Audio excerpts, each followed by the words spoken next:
entered into Week 15 was second in the league in receiving yards and touchdowns. When we asked Johnson what he thought about hearing those comments, he just laughed and said his initial reaction was, I am getting old. Then he found out that Elam was a rookie. Again, he was being playful, but he had this message for Elam: shut up and earn your stripes first. He's going to learn about my old man's strength, Johnson said. If I can get in there and put my hands on him, I will. Johnson continues to play despite having issues with his right knee throughout most of the season. Each week he has medical treatment on the knee and is limited in practice. It's aggravating, he said, but it's getting better. Mike? Hasn't slowed him down much, Lisa. We'll see how he does early. Lions will get the ball first. Baltimore won the toss, deferred the option to the second half. Jeremy Ross used to play with Green Bay, signed by the Lions, had a punt and kickoff return in the snow last week. Kickoff from Justin Tucker is a low one to keep it away from Ross. And it's brought back by the backup offensive lineman Dylan Gandy to the 23-yard line. Matthew Stafford comes out for the Lions. This is the best quarterback the Lions have had in the last half century. He was their #1 overall pick in '09. He's got a bunch of passing records, but the record that matters the most, you saw it, 24 and 34. Can he lead this team to more consistency in the stat that matters the most, the win column?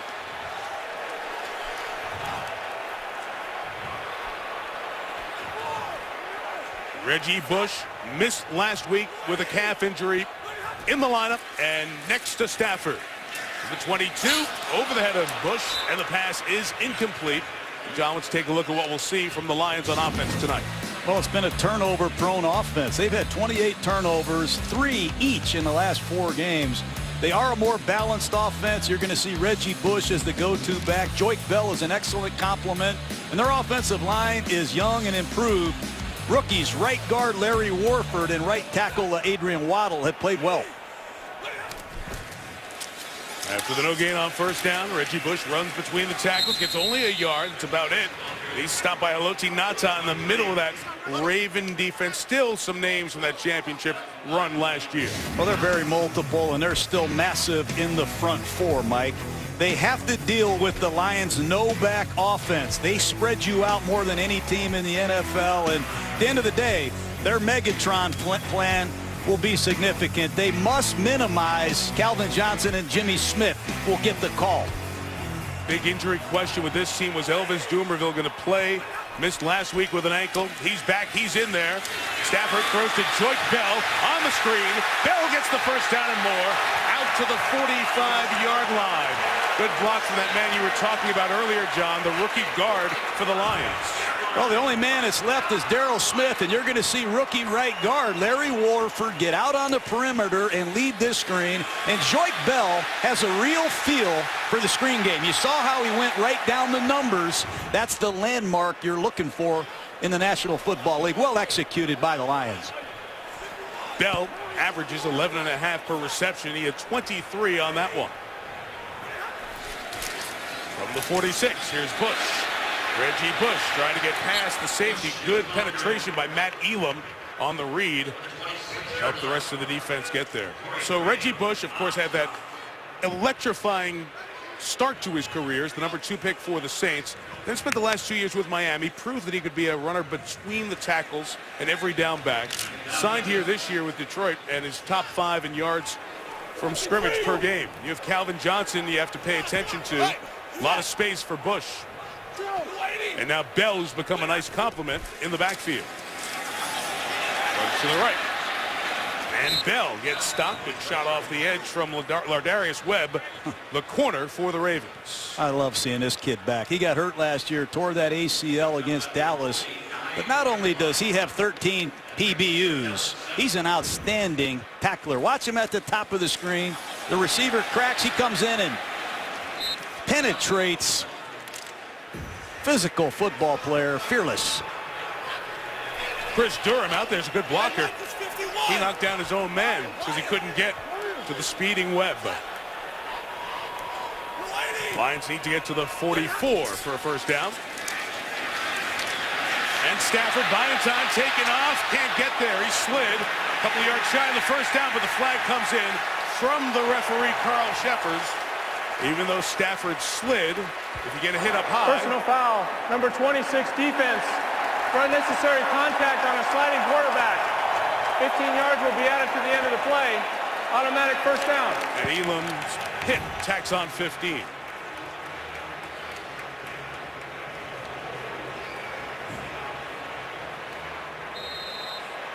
He gave it to Elam. It was really Smith who clubbed him across the side of the head.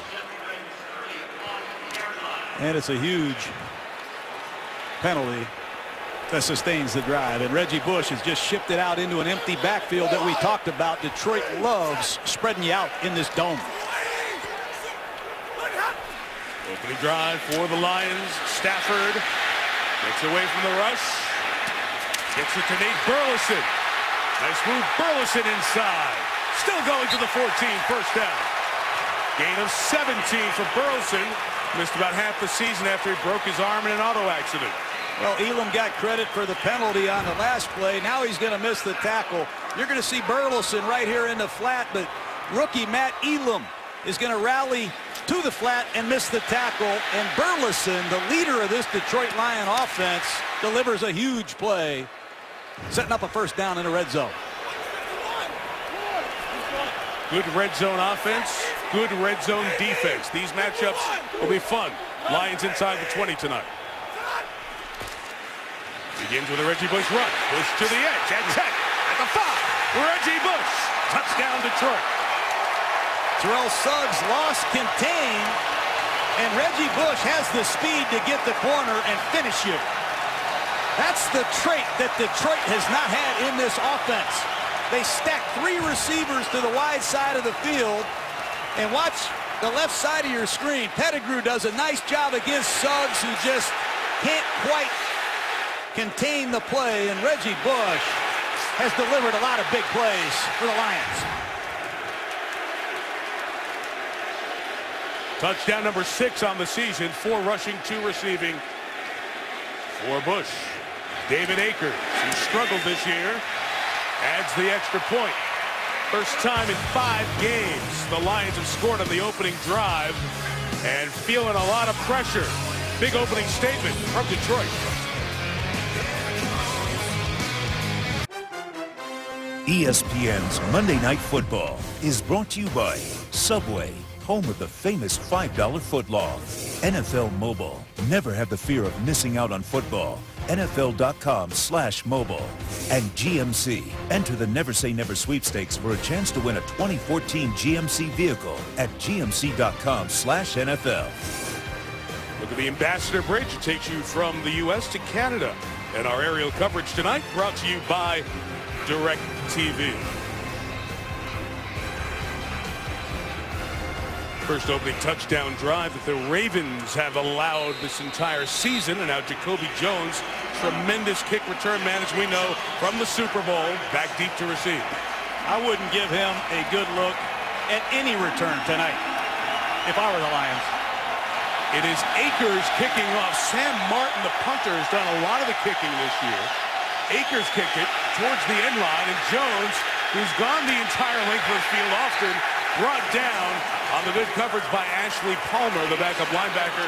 The Ravens will take over inside their own 20. Well, if you want to run the football, you better find a tight end that can block the point of attack. And Brandon Pettigrew has done it all year for the Detroit Lions. What a start. Flacco, forever in that special group. Magic ride to win the Super Bowl, turned into a $120 million contract. This is his team now. He does so much of the decision-making.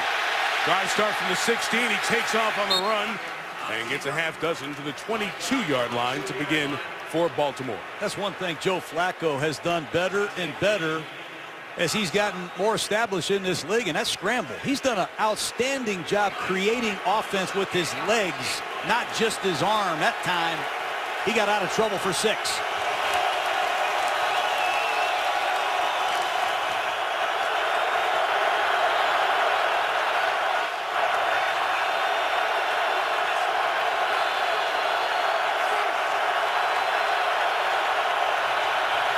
Communication going to be tough tonight. Rice not going anywhere. Nick Fairley on the penetration.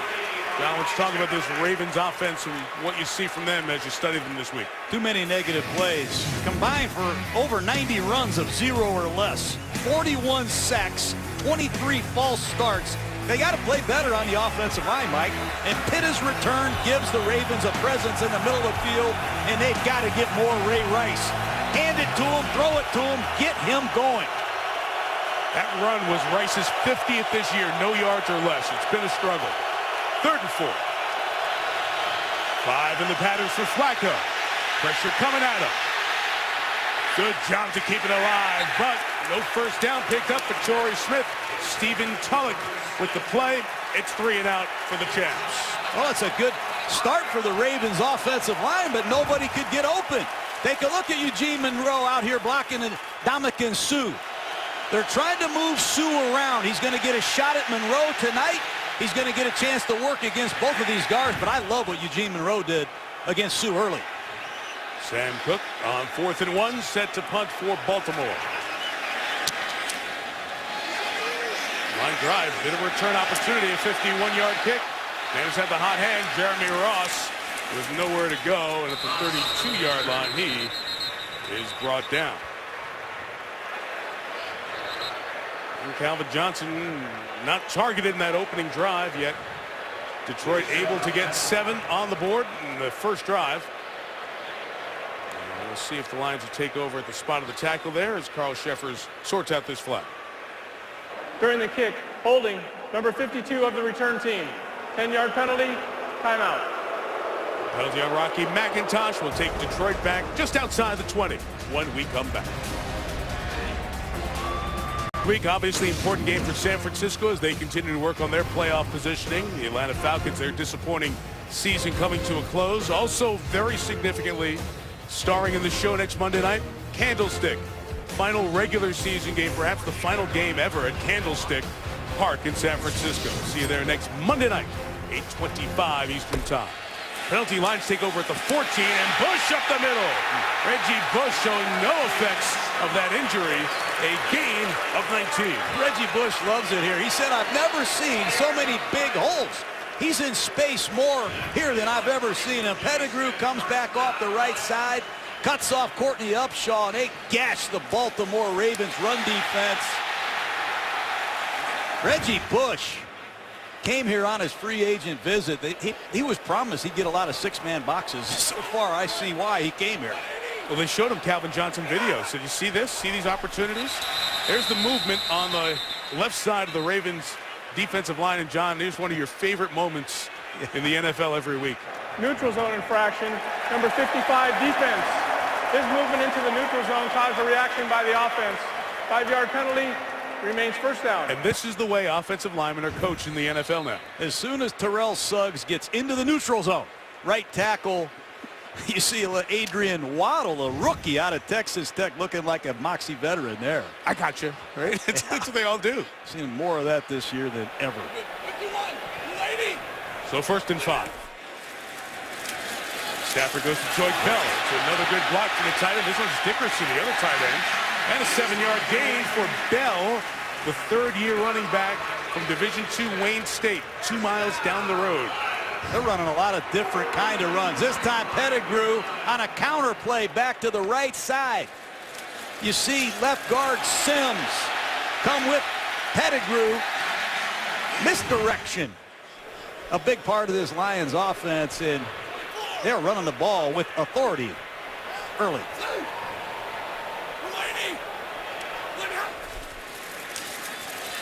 First down throw, the pressure comes. Bush is the pressure release. And Reggie gets 6 first down yards as Corey Graham was bringing the heat on Stafford. Boy, these two backs, we're talking about them, Bell and Bush together, John. They have both run for over 500 yards. First time the Lions have had teammates do that since 1986, and we've seen them both as a factor in the pass game. And if they get a few more yards, they'll both be over 500. And no teammates in NFL history have both run for 500 and received 500 yards. So some rare air for these two backs together. A little thunder and lightning combo. And it's Bush running for the first down as they're in Ravens territory at the 42-yard line. the most improved part of this Lion offense is this offensive line. Raiola is stronger.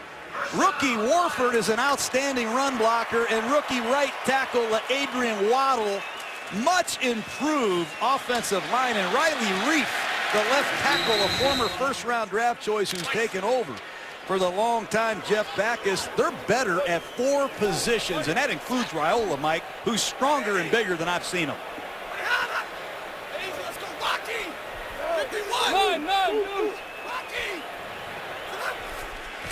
The 42, it's the inside handoff with Bell. That time he stopped for the loss of a yard. And John, you talked about that offensive line. How about the rookie Warford out of Kentucky on that touchdown? Well, you need somebody that can give you physical presence, but you also need an athlete. Watch him right here on this power play against a filling linebacker.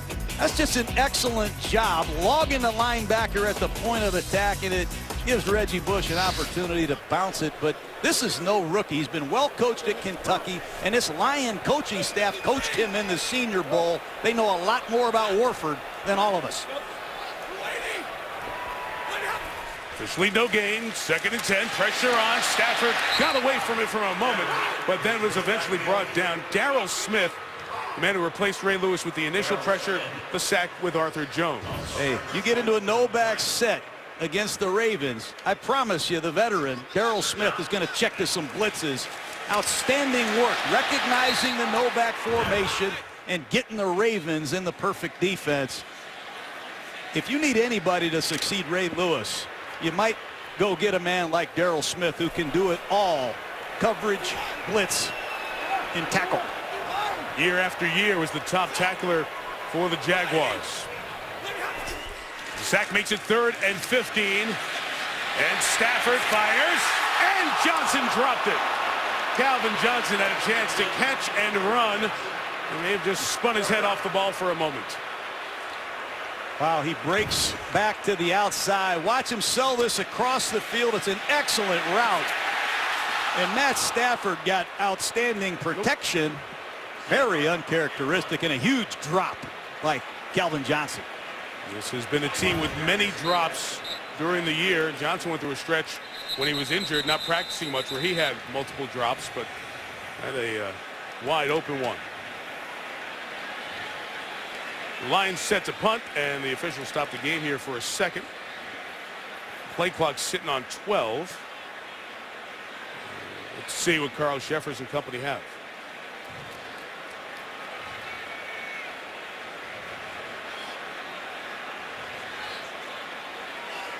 Did one of the officials get hurt? I believe one of the officials may have come up. Yep, the umpire is shaken up. He's grabbing towards his left leg, so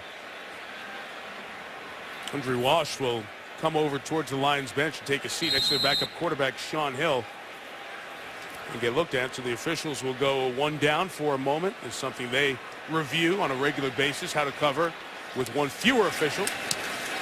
And now the Lions rookie punter, Sam Martin, put it up high in the air, and Lardarius Webb makes the fair catch back at his own 6-yard line. The Lions have been rolling. Looked like they were on their way to a 1st down in the red zone on a catch and run by Calvin, except the catch part didn't happen. Mike Tirico, John Gruden, Lisa Salters here in Detroit. Both the Ravens and Lions 7-6. Playoff implications here. A lot of interested fans. Cincinnati, Miami, San Diego, Chicago, Green Bay. Their team's playoff fates intertwined with the action tonight. On the run to the right, it's the backup for Ray Rice, and a good run for Bernard Pierce. A 1st down run as he gets out to the 19-yard line. When we mentioned the injury to Andre Walsh, the umpire, let's bring in our 2-time Super Bowl referee, Jerry Austin. Jerry, what happens in this situation as the officials work a man down? Well, they go 1 short. They move the back judge to the umpire position. Now you only have 2 officials deep downfield to cover all the pass plays. They'll play deeper than they normally would, and the umpire's back in the offensive backfield. All right. Keep an eye on that. 1 less official for the coaches to yell at as well. Flacco loading up. Here's that deep shot. He's got that huge arm, and the pass is incomplete. Intended for Smith, and you saw the official running back as the coverage was there.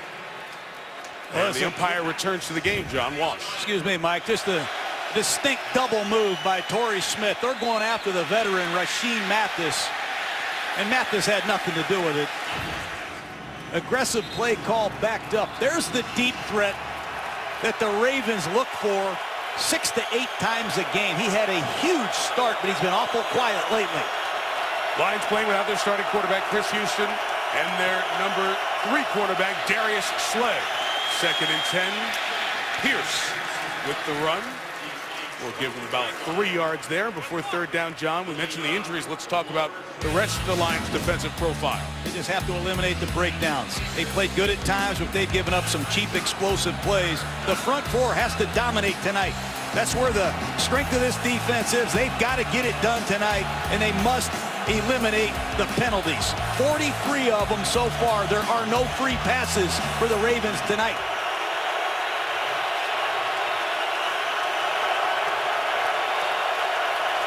Dennis Pitta, 88. Good target for Flacco here, and there's the throw on cue to Pitta, who keeps the chains moving. 1st down. It was the first practice the Ravens had in July. Pitta dislocated his hip. Surgery. He was out until last week. Good timing. Ball's thrown accurately away from the squeeze of the linebacker Levy, but this is a security blanket for Joe Flacco. Remember, Pitta caught 61 passes last year, 7 TDs, another 3 in the playoffs. Great to see him back from that hip injury.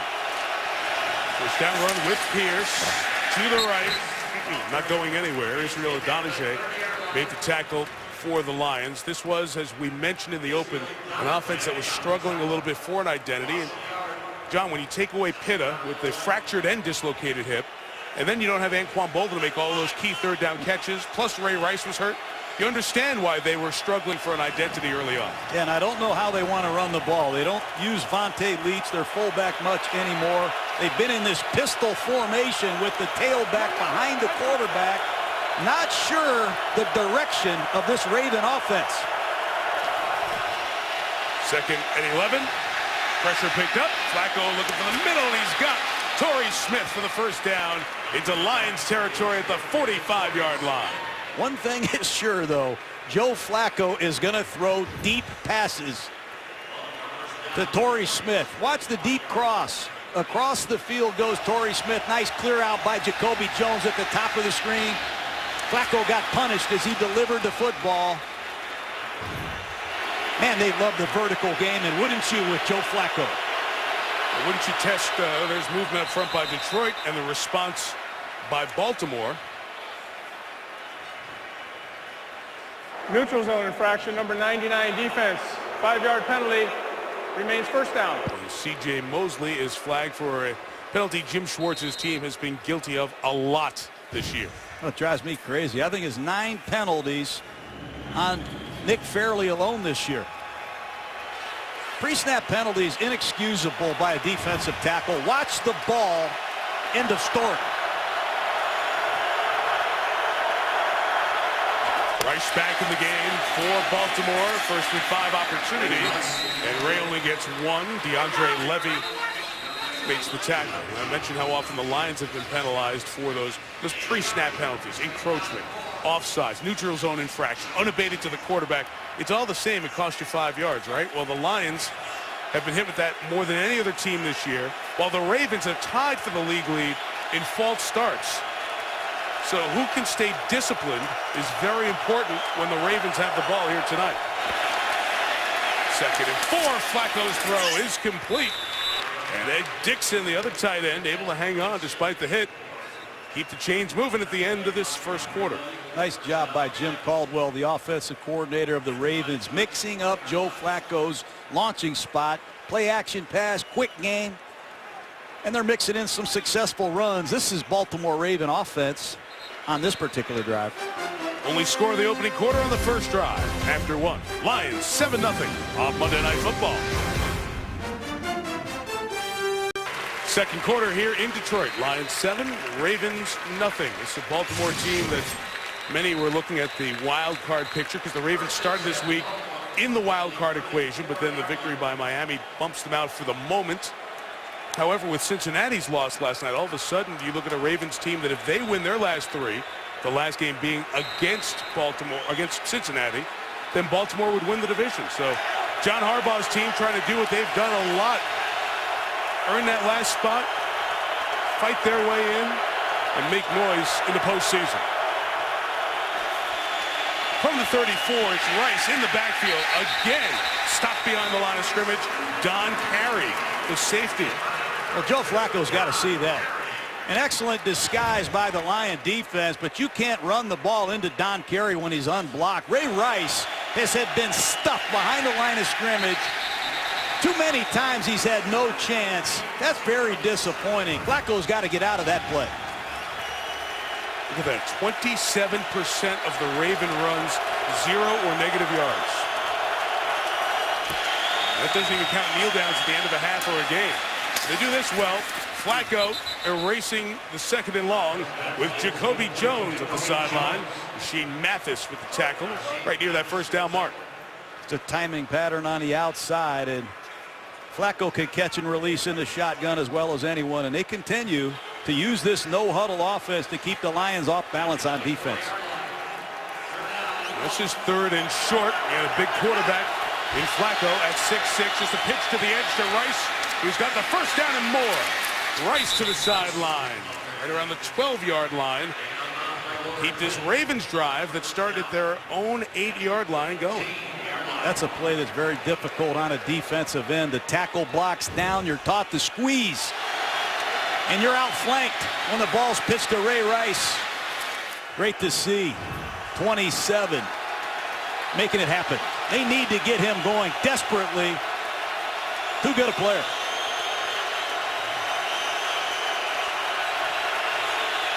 Ravens in the red zone looking for the tying touchdown. And Flacco rid of it quick, and that hot was not read by Torrey Smith, and the pass is incomplete. That's what happened to Tony Romo yesterday against the Green Bay Packers. You have these running plays called, and you have these hots in the running game where they load up the box. I'll just pick it up and throw it to you. And clearly, Flacco sees the loaded box, but Torrey Smith doesn't. I've seen more breakdowns on those types of plays this year than previous years.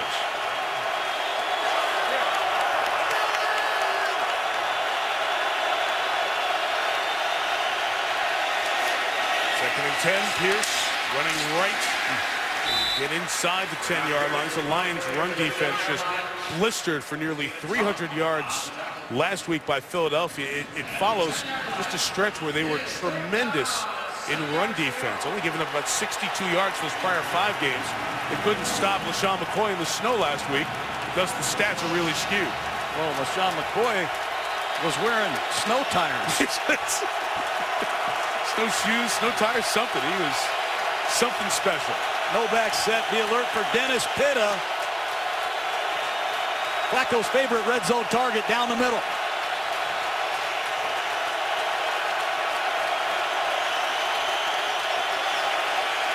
Pressure coming free. Flacco has to get rid of it, and it's incomplete. That was the rookie Devin Taylor, who lined up on the other side of Jadeveon Clowney at South Carolina. Impact rookie for the Lions. Well, Gunther Cunningham comes with the blitz. You see Monroe blocked down, and nobody blocks Devin Taylor. I don't know what Eugene Monroe is thinking, but that's clearly a bust, a breakdown in protection, and Joe Flacco has been hit too many times this year. That's disappointing. Those are the things you were talking about at the beginning of the game, the offensive line making mistakes like that. You see how good the second-year kicker Justin Tucker has been.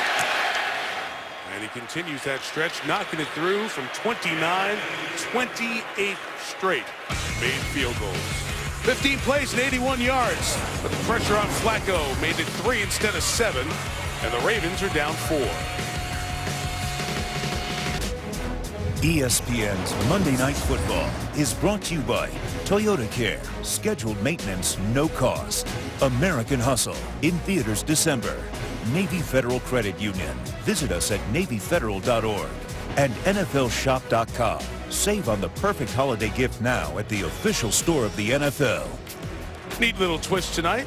Jim Schwartz, the Lions coach, went to high school in Baltimore. And John Harbaugh, the coach of the Ravens, went to high school about 45 minutes west of here, Pioneer High School in Ann Arbor, Michigan, right across the street from the Big House.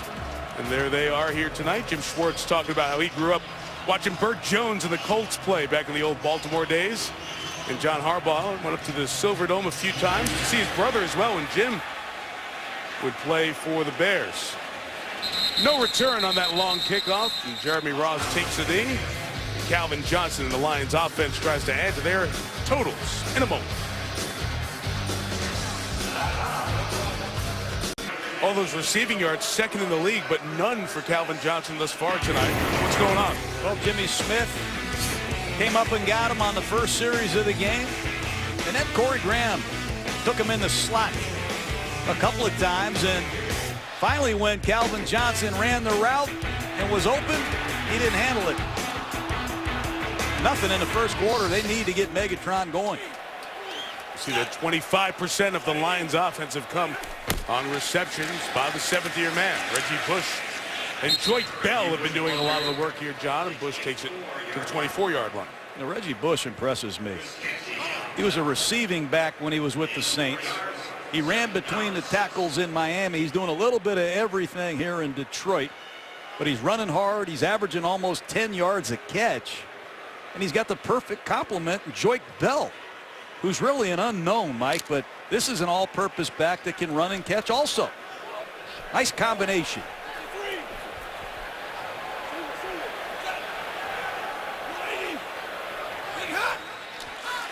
Well, Stafford tried the hard count and gets Natsa and company to jump early. That was a good hard count. He almost got me. Encroachment. Number 92 defense. 5-yard penalty. Remains second down. Four-time Pro Bowler, All-Pro a couple of times. Haloti Ngata in one spot this year on that nose. He got a host of Ravens, I think. Yeah. That's the third pre-snap penalty already.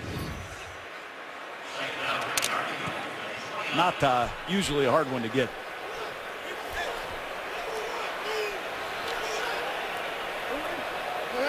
Let's see what the Lions do on 2nd and 1. They will just run it, and Bell sifting through, got hit hard, but picks up the first down. Pernell McPhee came flying in, made the contact, but the Lions pick up, get another first down in this first half.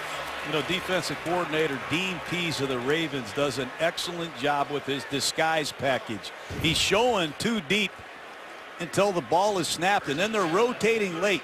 They're making it look like Calvin Johnson is getting doubled over and over again, but you will see some late rotations. Dean Pease has done an excellent job as the coordinator of this defense with all the missing pieces, Mike. Spent some time with Bill Belichick as the coordinator with the Patriots. Stafford on the boot. Sideline toss for Johnson. Ruled a catch. Let's see, no, now not ruled not a catch. One official came in and said yes. The other said no as they combine. Complete pass. Second down. A shin counts as a body part like a knee or something else if that's inbounds, but you see the knee I think came down first. And it's a good call live as Jimmy Smith was there on coverage for Baltimore. And Stafford had Chris Durham wide open on the backside over route. Chose to go to Calvin. 2nd and 10.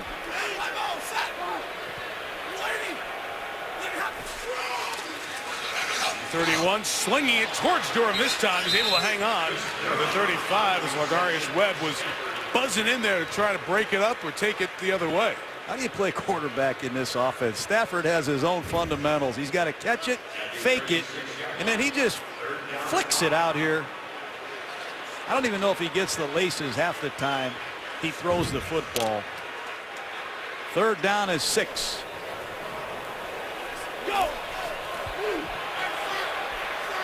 Lions will do this a lot, that one-back set. Empty it out. Let's see how the Ravens react if they bring pressure. They do. Stafford rid of it quickly, and the Ravens all over it. Terrific defensive play by Lardarius Webb to stop Burleson and force the Lions to punt. That's a great play by Darryl Smith. As soon as he saw the Lions shift into a no-back set, he said, let's go get Stafford. Watch number 51. As soon as he sees the Lions get into a no-back set, he says, let's get after him. And you see 59, Arthur Brown, come up onto the line of scrimmage. Dumerville unblocked. Excellent execution by the Raven defense. Martin lucky to get that one away. There's space here for Jones. There goes Jacoby Jones, brought down to the 45 as Theo Riddick, rookie out of Notre Dame, makes the submarine tackle. Kick was 42, but a 23-yard return. Going to give Flacco his best field position of the night. These teams thrilled to be back in domes. They played in snow globes last week. You mentioned the Lions game in Philadelphia. Same with the Ravens hosting Minnesota. Joe Flacco is very happy to just walk in the dome and say, oh, this is what it's like. Ravens have played in a lot of bad weather this year. First and 10 pass is caught by Dixon, who is submarine and taken down. Glover Quinn over there, the safety. Glover just came over. He read that all the way and got a good lick on Ed Dixon. Watch 27. He's going to see Dixon leak into the flat off the play action. And Glover Quinn, the veteran safety, the ex-Houston Texan, says hello. Willie Young may have helped that with a little deflection on the pass. Second and 9. Rice trying to run, and Young just made a really good play as well. He was just nosing in there, got blocked, but he's so big and wide, he just turned around. And Rice couldn't get past him. He's like a wild man playing left defensive end. He's all over the place. Take a look at him. He starts out here in that wide 9 technique. He walks inside. He messes up the blocking scheme. This defensive line coach, Jim Washburn, has been around a long time. He's got some strange stunts and fronts. And he's got some really good players, and he knows it.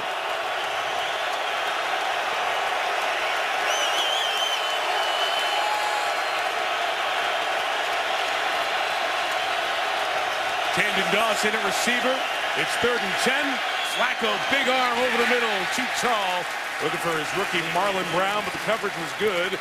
That's a very quick 3 and out from Baltimore. This defensive line, the stunts, and the amount of switches. Just take a look at these 4 defensive linemen. All 4 of them are going to stunt. It's a TE on one side and ET on the other, and good coverage down the field. A lot of movement in the front 4 from the Lions. TE is tackle end, ET's end tackle, right?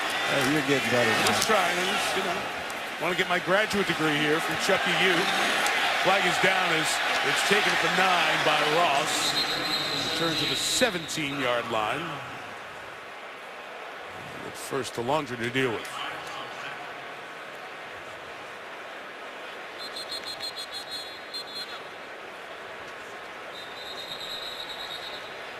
We hold here on Baltimore. Looking over to see if Jim Schwartz wants to. Prior to the kick, holding, number 46 of the kicking team.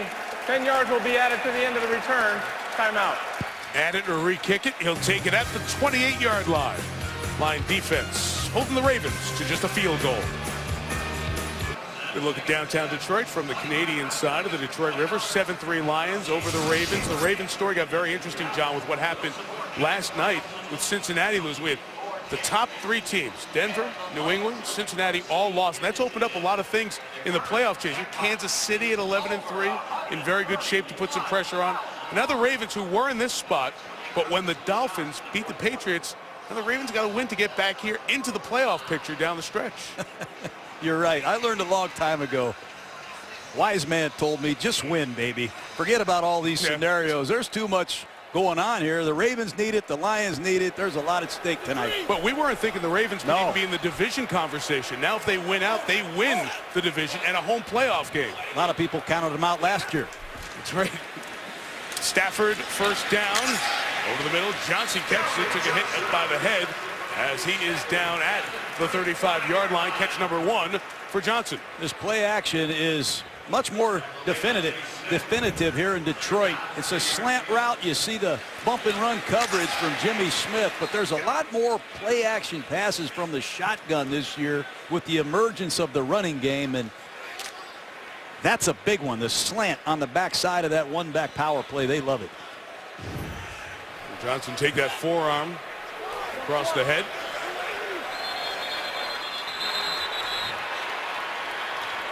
First charge timeout, Detroit. The Lions will take timeout here before 2nd and 3. So jump back here, John, to that last series. You know, sometimes when Calvin doesn't catch a pass in the first quarter, he's gone quiet. Sometimes you try awfully hard to get him the ball. I thought on this naked bootleg that Stafford could have thrown the ball to Durham, his backside over route receiver. But when he gets Calvin Johnson one-on-one, at any point in time, what did he tell us yesterday? I'm giving him the ball. Good to see Calvin get his first catch, but sometimes I'm convinced the Lions get into a little bit of trouble trying too hard to force the issue. Those are unbelievable numbers, but Stafford has had some problems and interceptions, not only this year, but in previous seasons, trying to get Megatron going. You got a conversation. Detroit will not be charged with a timeout due to the penalty. Detroit took a timeout to try to avoid illegal substitution, 12 men in the huddle, and all that was announced was that they got the timeout. But as the officials got to the conversation, they said the penalty counts, the timeout goes back on the board. So, again, one of those pre-snap procedural penalties that you often see with different personnel groups. Forces the Lions back 5. On 2nd and 8, Joyke Bell runs into Haloti Ngata. We gained about 3 yards. Ngata's been just in one spot this year, John, not bouncing around that D-line as much. Well, they've had him playing nose tackle in their base defense, so he's getting a lot more double teams. Good to see him in their sub package and him at his normal defensive tackle position. He's also battled some injuries. He missed the Chicago Bear game. And obviously he retreats to the sideline. Man-to-man down for the Ravens secondary. And here's that empty set. Look for another blitz. Good pass rush group out there. You got Chris Canyon, Terrell Suggs, and Elvis Dumerville. Good pass rushers lined up and bringing a 3-man rush on Stafford, who flings it to Johnson, incomplete.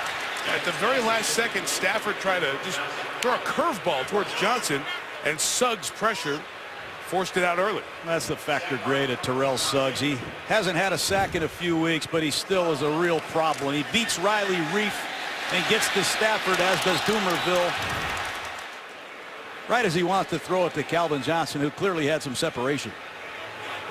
Last time the Ravens had a good punt rush, and Sam Martin didn't get good hang time. This is great hang time. Jacoby Jones has to make a fair catch back at his own 17-yard line. Rookie punter with a lot of good hang time. He's had a good season this year for Detroit.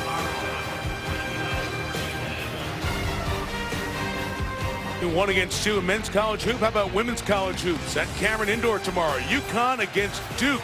And then a men's Jimmy V Classic doubleheader from New York, Pitt, Cincinnati, Florida, Memphis. Great college hoops. ESPN, ESPN2 tomorrow night. Low-scoring game thus far. 6:21 till halftime. Flacco's got time. Loves to load up and go deep. It's all covered. So there goes Joe with a slide for a gain of 7 for the Super Bowl MVP. Once again, very good pass protection out of the play action fake.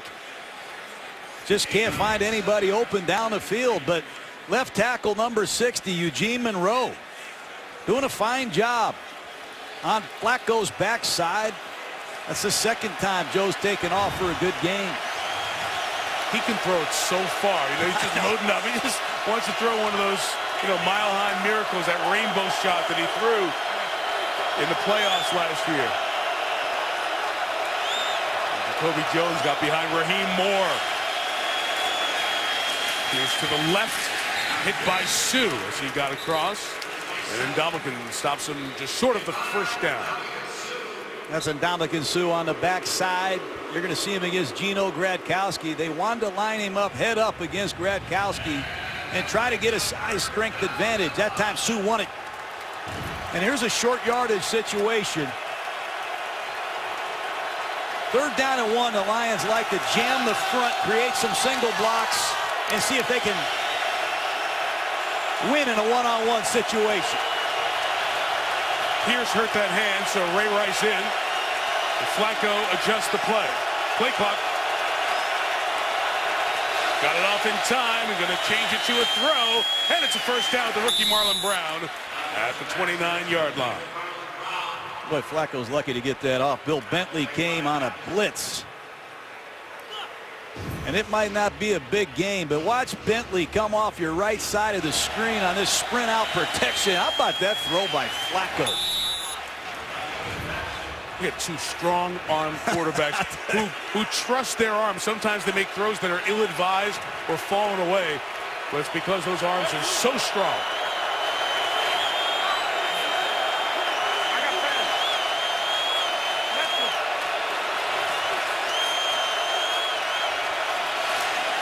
First down from the 29. And a middle shot with a flag down and a catch by Torrey Smith. Into Lions territory. If it stands, it's a gain of 22.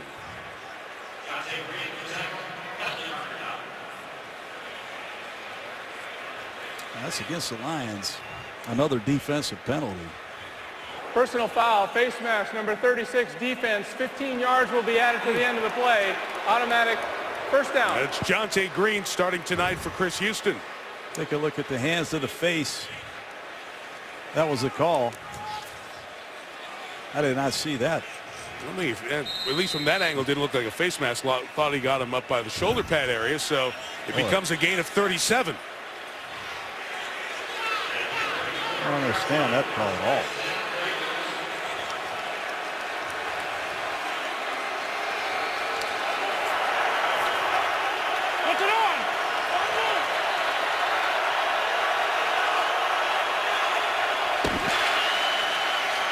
Flacco, pressured, got away, put it up for grabs, and it's incomplete. Going for Marlon Brown, the flag is thrown back at the 10-yard line. On the Lions.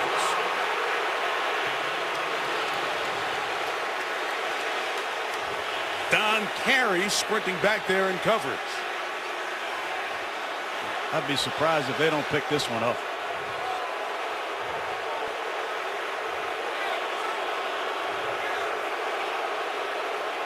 Pass interference, number 26, defense.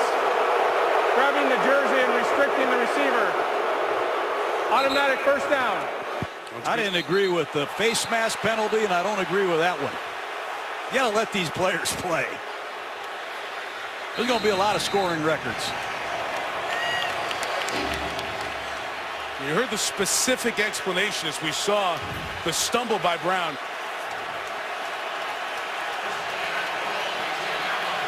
And it's not that one. It's on the other side. They said grabbing the jersey, thus restricting him.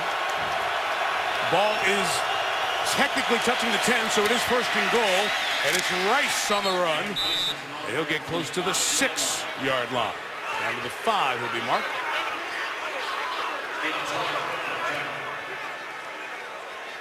It's going to be a big score for John Harbaugh's team because they get the ball to start the second half here. So their defense has shut the Lions down since the opening drive. Good chance to build some momentum here towards halftime for the Ravens.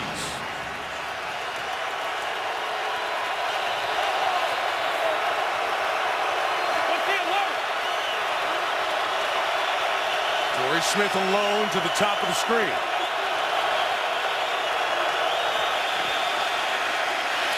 Flacco goes the other side towards Brown, incomplete. Coverage with Don Carey. Smith went all the way up the tunnel. You know, Carey's in there for run-down purposes. He's a bigger nickel corner. That time they run a little flatten up with Marlon Brown. Marlon Brown has 6 touchdowns. He leads the Ravens with 6 touchdowns. He's an undrafted free agent. What a steal he's become. And a big target in the red zone.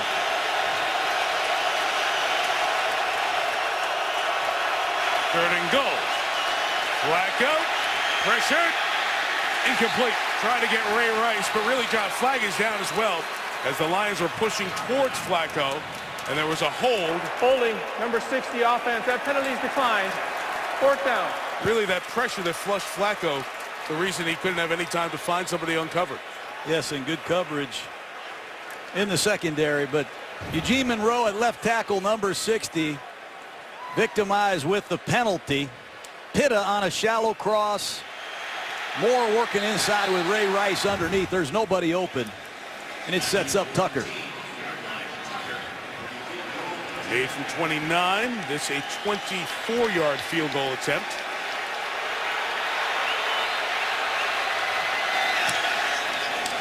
And he has made 29 consecutive field goals. 2.5 until the half. And it's a 1-point Lion lead. Back here in Detroit, Mike Tirico, John Gruden, Lisa Salter, 7-6. Lions and Ravens, only the 4th time these two teams have met. And the Ravens have gotten down to the red zone a couple of times here, John. That Detroit red zone defense, which is good. Joe Flacco and Tyrod Taylor, the backup, looking at the pictures, looking to see where their answer will be later on when they get down there.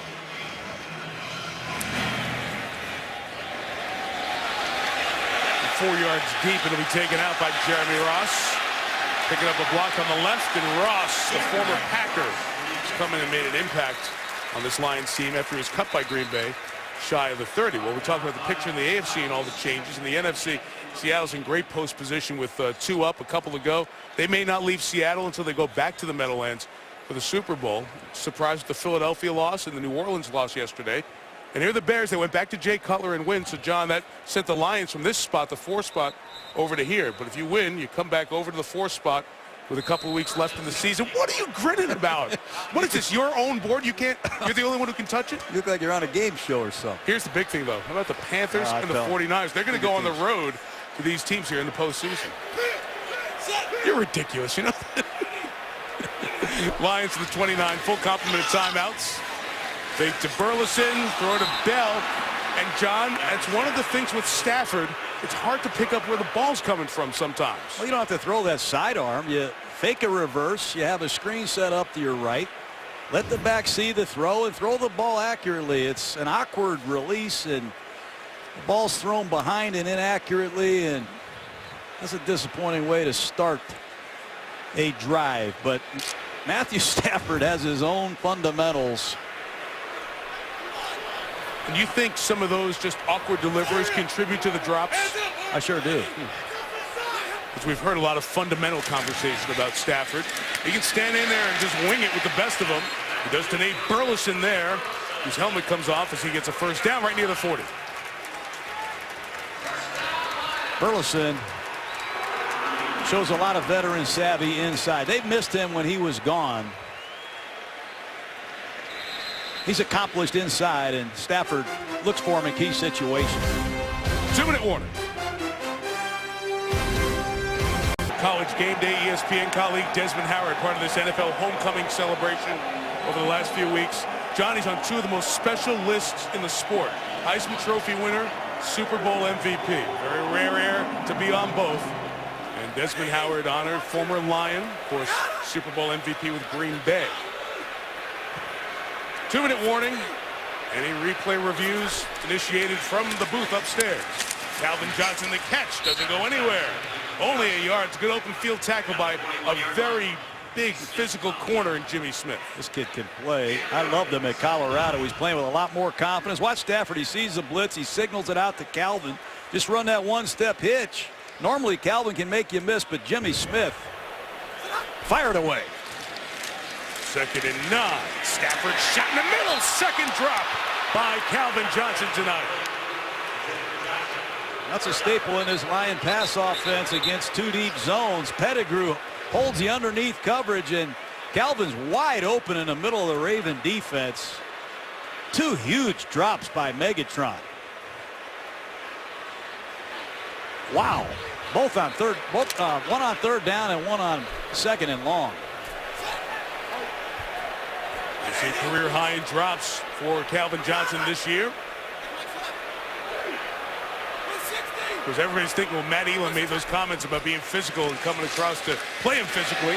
Stafford got hit as he threw that one, and it's incomplete. And the pressure from Elvis Dumerville having that big pass rusher opposite Terrell Suggs on the edge forces the Lions to punt. Excuse me, Mike. A lot of people said Dumerville's too short to be a defensive end, but don't ever underestimate his power. He just got underneath the rookie, Adrian Waddle.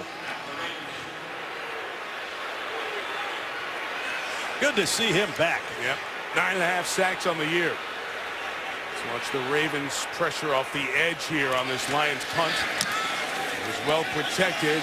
Martin hits a moonshot. Jacoby Jones, the fair catch at the 15-yard line. Toyota Halftime is coming up with Chris Berman. We'll have the Sunday soundtracks. Listen to a little Cam Newton and the Carolina big win Gruden Grinder, you got some good stuff for me from yesterday? I got some good ones. A lot of good stuff. I hope you got Matt Alciata from the Vikings as your offensive grinder. I'll be disappointed if you don't. Aaron Rodgers, the latest update, if the Packers will get him back. I mean, think about it. You get the Vikings with no Adrian Peterson, no Toby Gerhart, and Alciata runs for 3 touchdowns. I might have somebody even better than that. Hard to believe, but that's why you don't want to leave your TV. After the 44-yard punt, Baltimore at the 15 with all 3 timeouts. And Flacco to the middle to Jacoby Jones. Hit hard after a gain of 17. That's an excellent throw by Flacco. That's the same pass that Calvin Johnson just mishandled. And this is where Flacco's at his best. The faster the tempo, the better he plays. At the minute mark, there's another shot for Jones, and right now he's at the 46.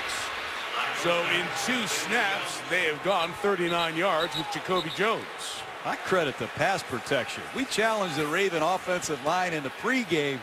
They have done an outstanding job quieting the Silver Bullet Band, that's for sure. I haven't heard any instruments.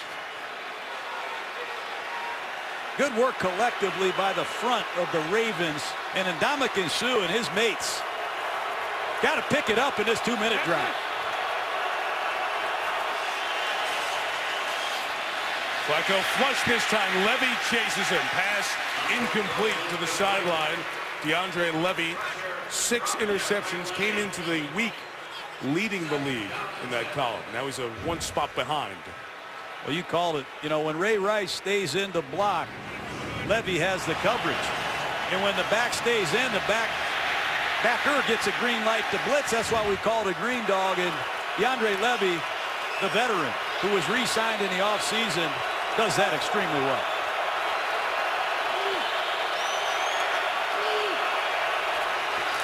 Second and 10, out of his hands quick to Jacoby Jones. A good job off the edge by Glover Quinn, the former Texan. Takes it down to 40 seconds left. The 3rd down coming up. The Ravens have full complement of timeouts sitting on him here. They like this moving clock. It's regulated the Lions in terms of the looks they've shown. They bring pressure. Free runner to Flacco. Got away. Put it up top for Marvin Brown. Incomplete. And the flag is thrown late. It was Bill Bentley and Louis Delmas in coverage. And the late flag is thrown. And what a great job by Flacco just getting that ball off. Stephen Tulloch is unblocked, and that's one of the benefits in the vertical passing game. Sometimes you get the PI, and sometimes you get the catch. A long conversation going on here. Jerry Austin up here in the booth with us thinks it's a good call. I think that's Personal PI, foul, Mike. unnecessary roughness, number 26, defense.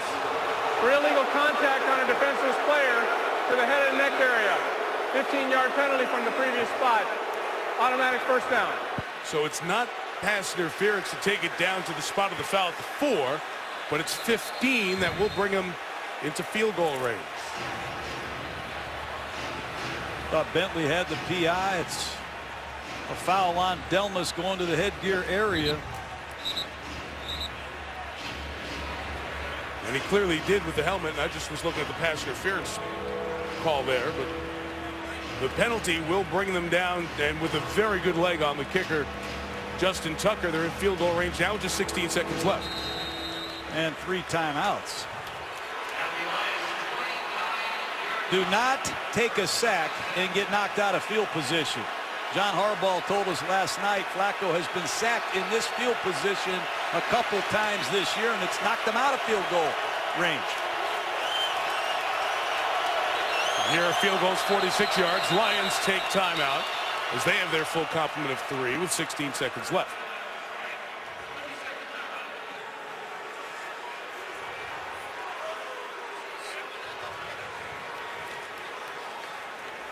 We talk about Flacco in these situations, and you mentioned before how you really like Joe Flacco when they go no huddle. It's that whole Joe Cool thing, and people were wondering, well, does he have the leadership? Does he have that personality to be a lead guy?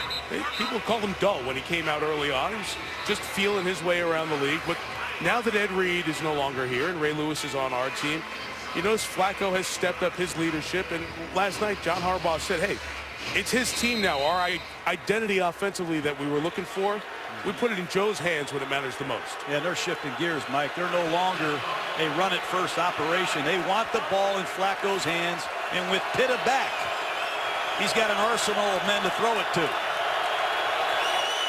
16 seconds left. Flacco with the throw, complete to Pitta, inside the 20 and down at the 14, and they've got the timeouts. And John Harbaugh was right down by the official to stop it as soon as the play ended with 10 seconds left. Flacco knows exactly where to go. He's seeing the coverages quicker.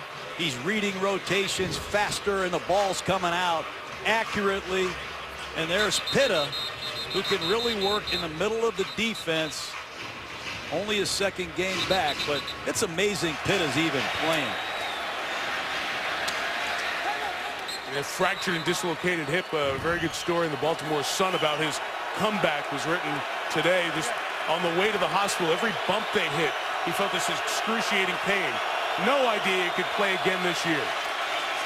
Final 8 seconds. Flacco pumping, looking, and get trashing out of the back of the end zone.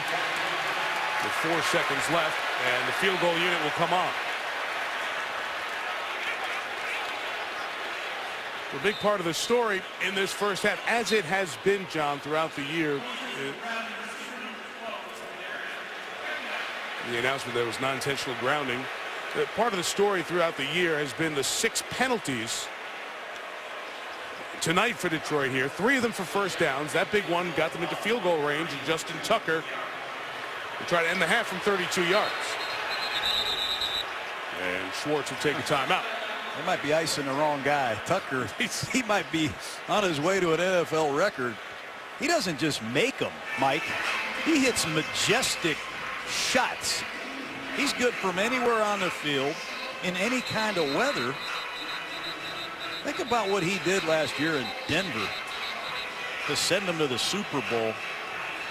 What a performer this Tucker is. He is 61 for 66 for his career. Second year out of Texas. And in warm-ups, they'll come out with that little device that just holds the ball for the kicker.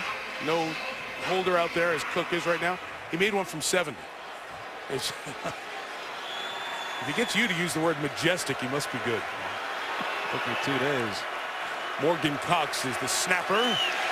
And from 32, he bangs that one through, and it brings the first half to an end. Detroit had that opening drive, but Baltimore handles the heat. 3 field goals, and at the break, Chris, Baltimore gets the ball to start the second half, and they have the lead by 2. Into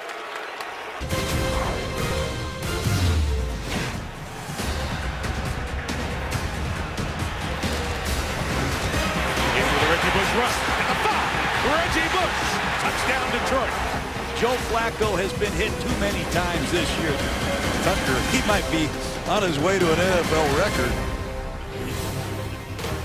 Added 3 field goals on this cold and snowy Midwestern night in Detroit. Temperature in the teens, snow on the way. Ravens lead by 2. We head to the second half. Pivotal game both ways. Mike Tirico, John Gruden. We'll hear from Lisa Salters in a minute. You set it up before the game that this matchup you felt would be decided on an offensive line that has struggled against a defensive line which is very impressive. So far, advantage Ravens. Really is. I got to give them a lot of credit. They haven't run the ball very well, but they have pass protected. Look at Flacco. Step up in the pocket.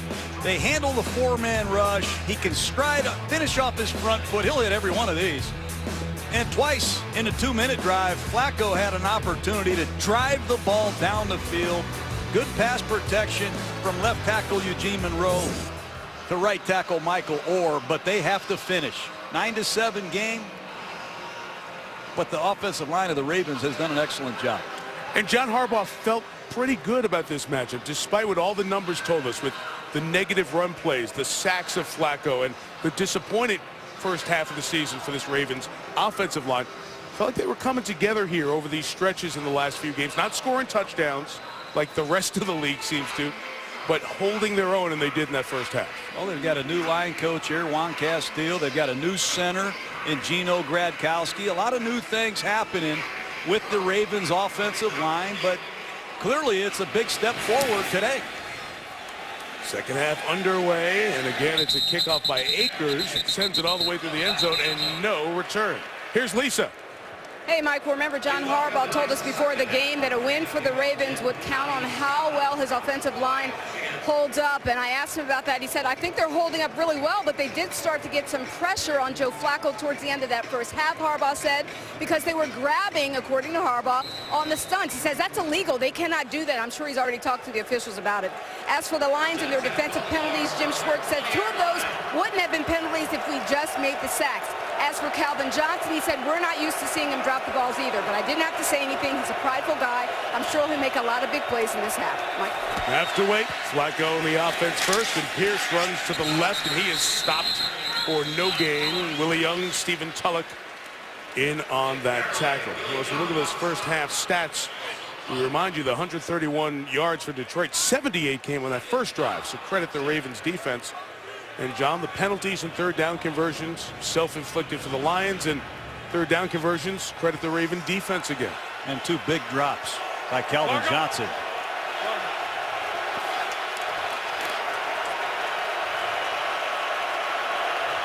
Ravens have marched the ball down the field a long way on those 3 field goal attempts. Flacco, flush, good awareness to get it out to Brown. And the rookie receiver gains a half dozen yards. Such a good poised play by Flacco. Baltimore's done a nice job on Ndamukong Suh. Number 90, you see Michael Orr switching a stunt with Marshall Yanda. Yanda can play. And once again, Joe Flacco's mobility and creativity and strong arm keep it alive to set up a 3rd and 4.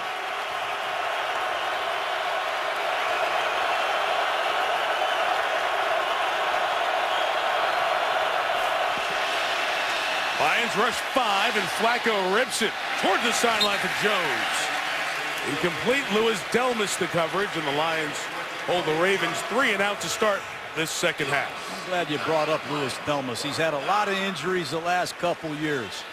They protect Delmas on the practice field, and they put some incentives in his contract, Mike, some playing time incentives. And Delmas has only missed 6 plays this year, but he brings a lot of playmaking to the Lions secondary. Sent by Cook. Return room for Ross from the 20. Lose a block to 30. And Jeremy Ross will get down to the 36-yard line. John Harbaugh, who was a special teams coach during his Philadelphia days, was asking for a block in the back. See if Calvin can hang on to the throws from Stafford when we come back.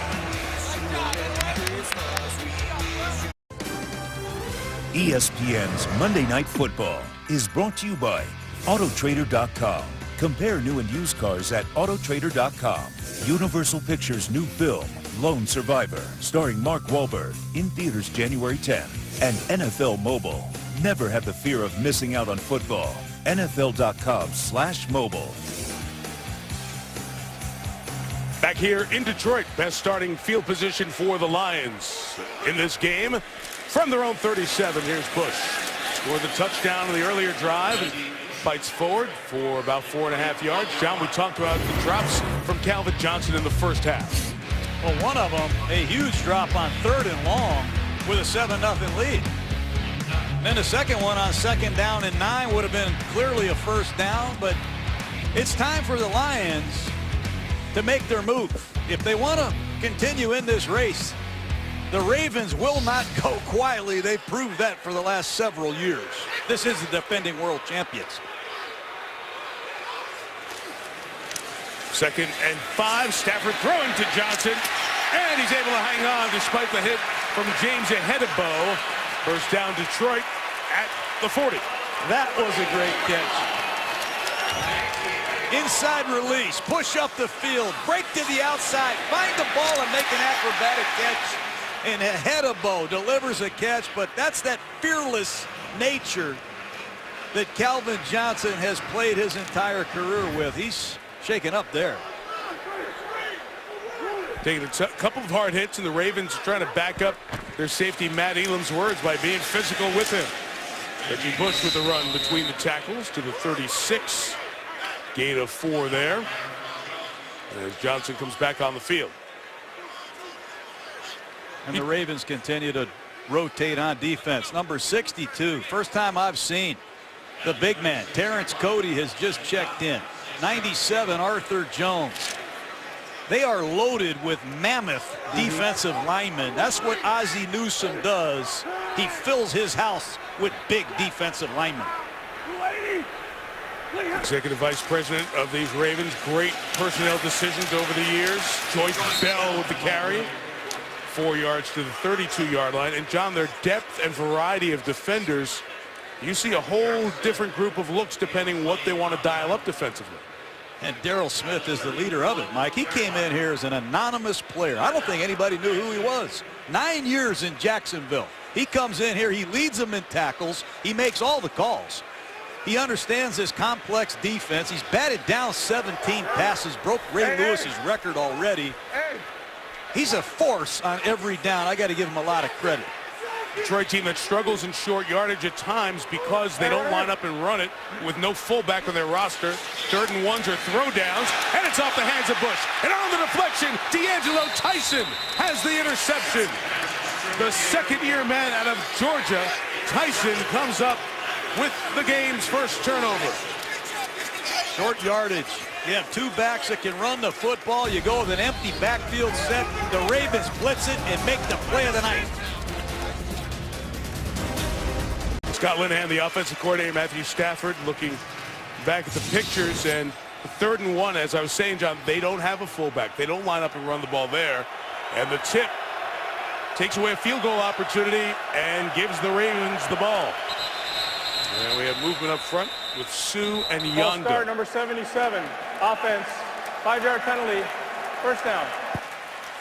We'll take a look at it. You see Daryl Smith, number 51. He's going to see the no-back set. He checks into a blitz. And 91 off the left side of your screen is unblocked. Haloti Ngata tips the pass, and it's intercepted by Tyson. But it's Daryl Smith communicating the blitz. It's the execution of the call that delivers once again for the defending champs. 1st and 15, Flacco after the flag, and Dixon tackled by Tulloch and Levy. And Ngata, as he's just coming in, he's just getting a hand up somehow, some way. I don't even know if the pass would have been completed to Reggie Bush. They had been running the ball effectively tonight, so it's an interesting choice to be made there. Yeah, I don't agree with that call at all, because you're in 4-down territory and you've been running the ball pretty good all night. Let's see what the defending champions can do with the game's first turnover.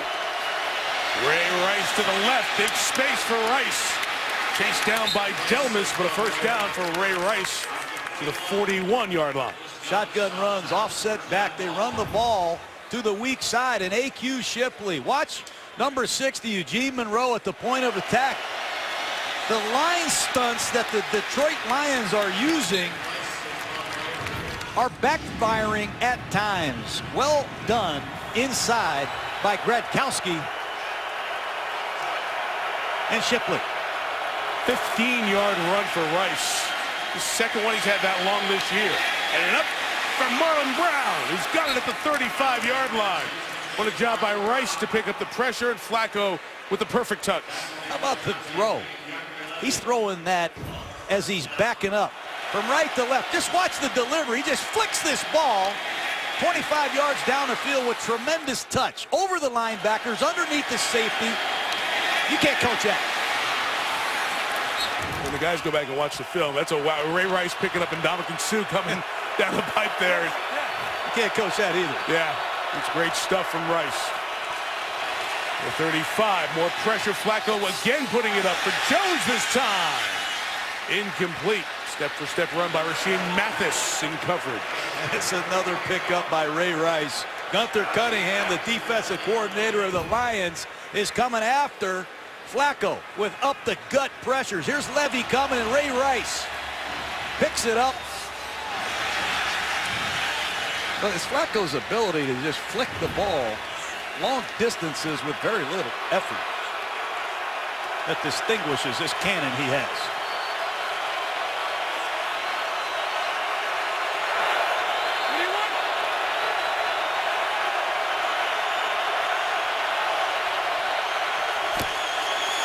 Rice out of the pistol, going left, seeking space and gaining 4 yards.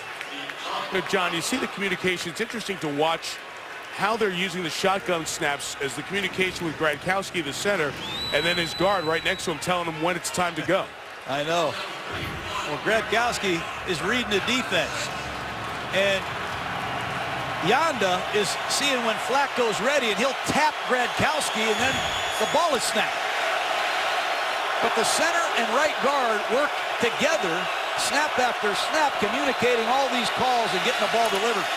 Lions bring the heat. Tried the middle, and that time was deflected away by Jonte Green on 3rd down. It will set up a long field goal attempt for Tucker. How about Jonte Green right there? Came into the game, only had played 22 snaps all year. Chris Houston's out. Darius Slay out. They go to Jonte Green, who delivers a huge play in the slot. And here's Tucker, Mr. Automatic. One test that a little bit from 49.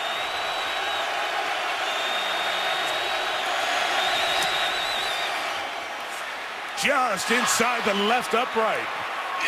And it is 31 in a row. And 4 consecutive field goals for Tucker. The toe of Tucker as the Ravens up 5.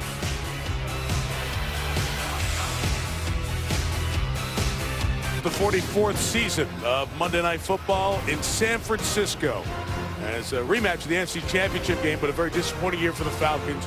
Hugely important for the 49ers as they continue their playoff positioning. And it is the final game in Candlestick Park, perhaps the final game ever. Given what happens with the playoffs, the 49ers might not host a playoff game. So one of the iconic, historic buildings, not just in the NFL, but Major League Baseball as well. A farewell at Candlestick. Great ceremony plan that's on the docket for us a week from tonight. As another no-return kick from Tucker gives the Lions the ball at the 20-yard line. You coached in San Francisco at the start of your coaching career. Been lucky enough to be there for some Monday night games. Well, farewell to Candlestick. There is one moment that remembered forever in the National Football League. Yeah, red left slot, sprint right option. Plays designed to go to Freddie Solomon, but on the back line, Dwight Clark ran the option, and there's that kid Joe Montana out of Notre Dame. Touchdown 49ers. That gives me goosebumps. That was a great day, man. It's a great crowd shot there. It'll be fun to have some of the greats of Niners days gone past there to say farewell to Candlestick. What a play as Reggie Bush tried to get to the corner and is erased by Matt Elam, that rookie safety from Florida, who's making noise with his play tonight. You know, Elam played in the box at Florida a lot. Here for the Ravens, he's playing at the deep safety a lot. Here he is coming downhill and making a beautiful open field tackle. That's why Ozzie Newsome drafted Elam in the 1st round out of Florida. He can play free safety, strong safety. He's even got some cornerback in his background. What a play by Elam. Started about 18 yards back. Read it, saw it was run. Got to his spot. Another jump up front. It'll cost the Ravens 5. Stafford's got a free play. He's got Calvin Johnson through a tackle and to the Ravens 45-yard line. It's going to be a good play. They got Cody, as you said. There's no reroute on the outside. They play a cover 2 zone, and they don't get the reroute on Calvin Johnson, and he hurts Baltimore. Offside, number 92 defense. That penalty is declined. Result of the play, 1st down. And the 37-yard completion. Take a look at it. Calvin Johnson gets a release on Jimmy Smith. There's no reroute, and Hedebo can't get there from his 2 deep safety position. Luckily, Smith can bring Megatron down.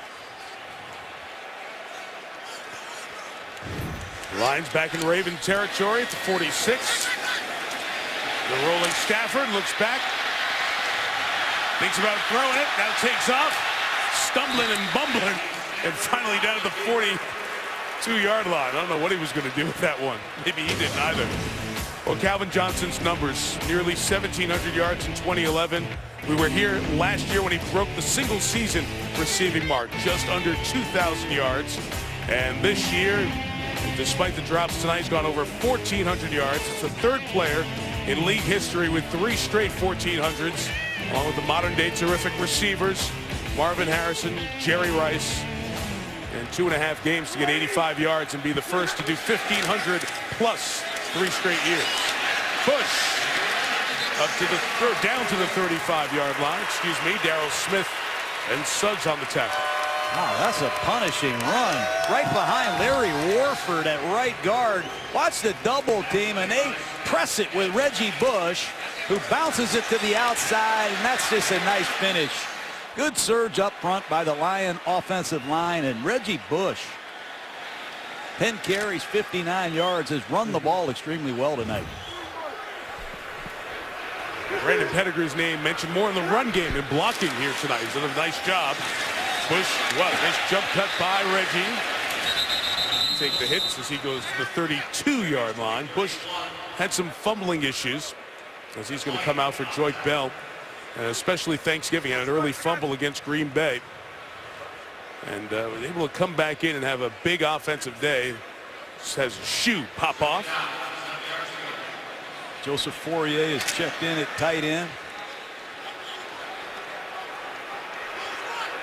Pass receiving specialist and a real good dancer when he scores. He just does his work down inside the 5-yard line usually. Joique Bell got away from the penetration, but gains 2 yards to the 30, and the Lions will have a 3rd and 5 inside of 5 left here in the 3rd quarter.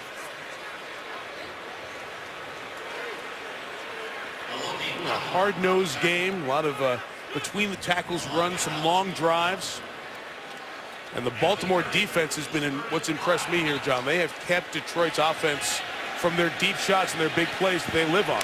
And T. Sizzle has just checked back in the lineup, number 55, who has made a lot of plays in critical 3rd down situations at the top of the screen for the Ravens.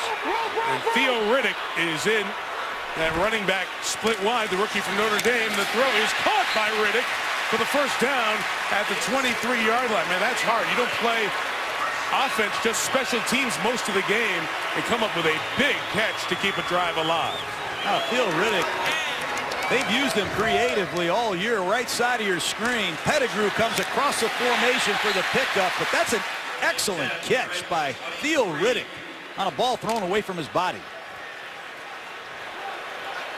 6th-round pick out of Notre Dame, did it all. Running back, slot man, wide receiver, kick returner. This good special teams play keeps LaSure inactive week after week. There was Bush trying to stop on the diamond, grabbing at that left knee as he came to that quick halt.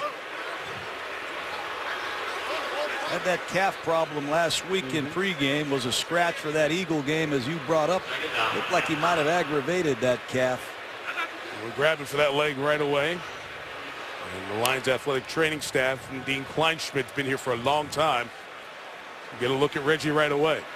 2 halfbacks in the game. Riddick just shipped it out to his left with Joique Bell as the single back. What is that? Terrell Suggs, 55, lurking. How's he going to get back there? Bell has nowhere to go. He is stopped by Arthur Jones. The man from Syracuse has had some kind of year on that defensive front. One of the most improved inside players I've seen this year. He's going to be an unrestricted free agent at the end of the season, but Arthur Jones has had over 40 tackles. He's beaten double teams. He's got 4 sacks. He's really turned into a fine defensive tackle here in his stay in Baltimore. He's going to be a rich man if he finishes like he's played all year. His brother Chandler's so good with the Patriots, and of course the other brother, John Bones Jones, the UFC champion. 3rd and 9, Lions in field goal range. Here comes Raven pressure. Stafford taking a shot. End zone for Durham. Incomplete. And no flag. It looked like Webb was all over the arm of Durham, and that's what Stafford was complaining, and it's a field goal attempt. I thought it was an arm bar. Take a look at Durham. It's a straight go route. He grabbed that left arm. That's amazing. Look at his right hand on the left arm right there. That's an arm bar. I mean, that's officiating 101 there. Wow. So it's a 40-yard field goal for David Akers, who's missed 5 this year and has been struggling It's a 39-year-old veteran able to knock it through and make it a 2-point game. Every flag so important. Blatant missed call there. But the Lions do get the field goal, and the lead is 2. Field goal, 12-10. Lions should have had a pass interference. I got John and Jerry here to talk. Hey, great, John. You get to yell at an official again. Go ahead. Yeah, you make the call, Jerry. I mean, the playoffs are on the line. I just showed you the go route to Durham. But an arm bar is when the corner grabs the receiver's arm and prohibits him from going up and making a play on the ball. But that's pass interference. I want to know what's going on. You're right, Coach. It is pass interference. Pass interference should have been called. That's an inside pull. The back judge on the back line should have been able to see that. Well, where's your flag? Throw it out there. Do something before the game resumes. These are plays, though, that are hard to call. I understand that. But what a significant play in a playoff caliber game in week 15 of the regular season. It just drives me crazy as an ex-coach. That's why I'm safe up here with you, Tirico. Thank you very much. I appreciate that. And that's part of why you advocate. You want a challenge for coaches to challenge judgment calls. Hey, if you have 2 challenges, you can use them whenever you want. Let the officials have an opportunity to right or wrong. But that could come back and cost Detroit a division title and a playoff berth, period. Akers with the kick. He has come into the kickoff role tonight to try to limit Jacoby Jones' returns, and he's had 3 touchbacks on the night. So the pass interference calls in the Ravens been a part of the story going back, of course, to the Super Bowl. The call Jim Harbaugh still looking for. Well, decided the World Championship. How about last week? Did Chad Greenway interfere with Dennis Pitta underneath in his coverage? A lot of people said he didn't. And then this 2-point play. Didn't Shockey Brown interfere with that man at the end of regulation? So pass interference is a bigger call than any call. And I think these coaches deserve an opportunity to challenge it because their careers are on the line. Ravens take over from the 20. Here's Rice with the run. He is stopped for no gain. Let me be devil's advocate. Don't coaches make bad calls? Don't coaches call the wrong play? Don't you make mistakes in game? Yeah, sure. I mean, you see that on TV all week. I mean, a coach makes a call in 25 seconds, and we get a week to go over all the bad ones. There's no question. It's an impossible job officiating, but the magnitude of these games is so significant. I just think we got to take a look at how pass interference is impacting them. Minute 10 left in the third.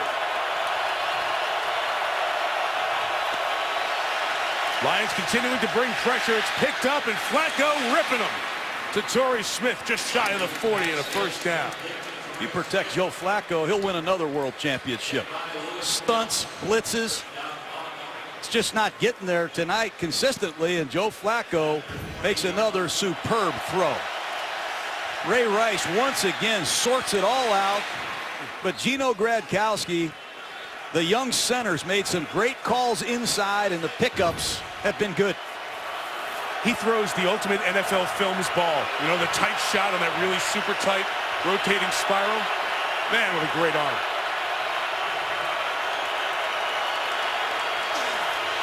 And there go the Lions, who do this more than anyone else.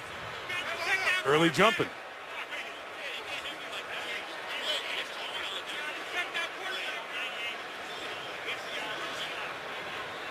Neutral zone infraction, number 98 defense, unabated to the quarterback.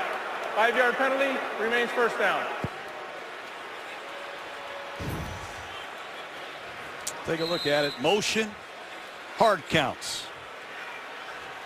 And it's an easy call for the official. And I don't know, 10 penalties on a defensive tackle is not championship football. It's fairly. Flacco, Joe Cool saying, hang on. Quarter running out. We got the lead. Let's take 1st and 5 over to the 4th. Each team with a field goal in the 3rd. Through 3. The Ravens by 2 on Monday Night Football.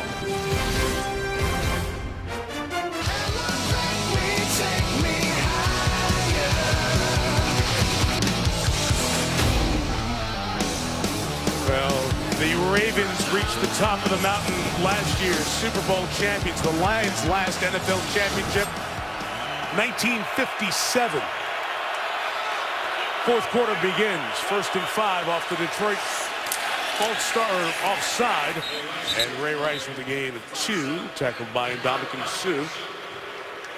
I thought you made a good point, John. These are not the world champs. On our podcast this week, you said right away, hey, they're the defending champs, but this is so different because of all the faces that are gone. Yet they're starting to pull the character of a championship team together. Look at all the close wins they've had this year. You're kind of sensing they are very comfortable in the spot they're in. While the other guys, the Lions, they're feeling the pressure of no division titles for 20 years. You either feel the pressure or apply it. And right now, the Lions are feeling it, and Flacco's applying it. 2nd and 3, pressure on. Flacco got it knocked out of his hands. Recovered by the Ravens. There's the pass rush. And Ndamukong Suh at crunch time. Number 90 working against Gronkowski. He's capable of making impact plays that can decide a football game. And that almost was one of them. Glover Quinn coming around, got past Ray Rice on the pickup and got the ball. Suh has been a part of back-to-back plays to start this quarter, and now 3rd and 10. This time Detroit rushes forward. It's a screen with Rice.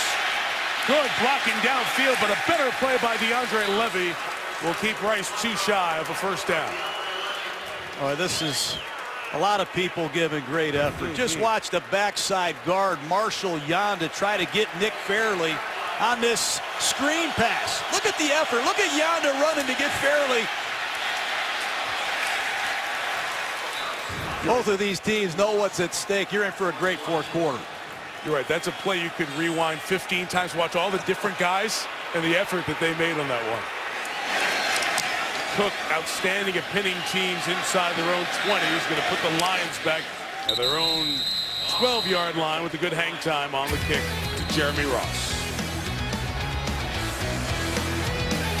Ravens close with the Bengals, who they have beaten already. So if they win tonight, they control their own destiny in the AFC North. Down in the NFC North, remember the Bears and Packers play Week 17. So one of those teams is going to add to their win total no matter what happens, or a tie as well. Meaning if the Lions don't win tonight, they may not even play a meaningful game in Week 17 when all is said and done.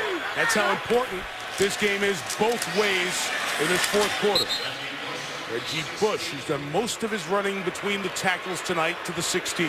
You know, every play, Jimmy Smith has Calvin Johnson. He turns inside. He wants to know where his safety help is at all times. He's going to turn around and see if Elam's there for him.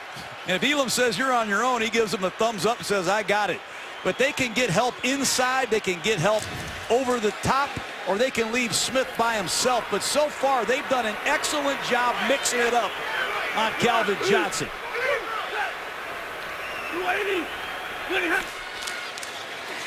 2nd and 7, pressure on Stafford, who hung in there to get Burleson. And Nate Burleson to the 38-yard line. Pressure came right up the middle from Ngata, but Stafford hung in there. Pressure. Wow. Haloti Ngata, what power. He comes inside, he beats Warford and plants Stafford, who makes an outstanding throw to Burleson. Wow. Could have been a loss of 12, turned into a gain of 23. Big. The 39 Bush on an outside bounce. Durham couldn't get a block on the edge on Lardarius Webb and forced out of bounds at the 43-yard line. You know, you go back to Stafford in that play, and you've often talked about stats and yards and QBRs and passer ratings. There's something there on that play that you'll never show up in any stat. Your willingness to hang in there and throw it, especially when you haven't done it over the last 4 games in the 4th quarter. Well, he's been guaranteed $94 million to play quarterback of the Lions. Guaranteed $94 million to make throws like that and deliver in these situations. I'd love to see him do it. On the boot, put on the brakes, and throws it away. Trashed that one over the head of Calvin Johnson. Courtney Upshaw with the good pressure. It's a second-round pick out of Alabama. They have so many people that can physically take it to you at the outside linebacker position. It's not just inside. You forget Upshaw's even here. Yeah. Doomerville's here. Suggs is here. They have a lot of big people that can play a variety of different positions. And Terrell Suggs has taken the leadership torch from Ray Lewis and done a pretty good job carrying it. Ravens defense has been really good on third downs. Suggs is lining up right over the center. We've got dropping coverage. Stafford taking a shot towards Megatron.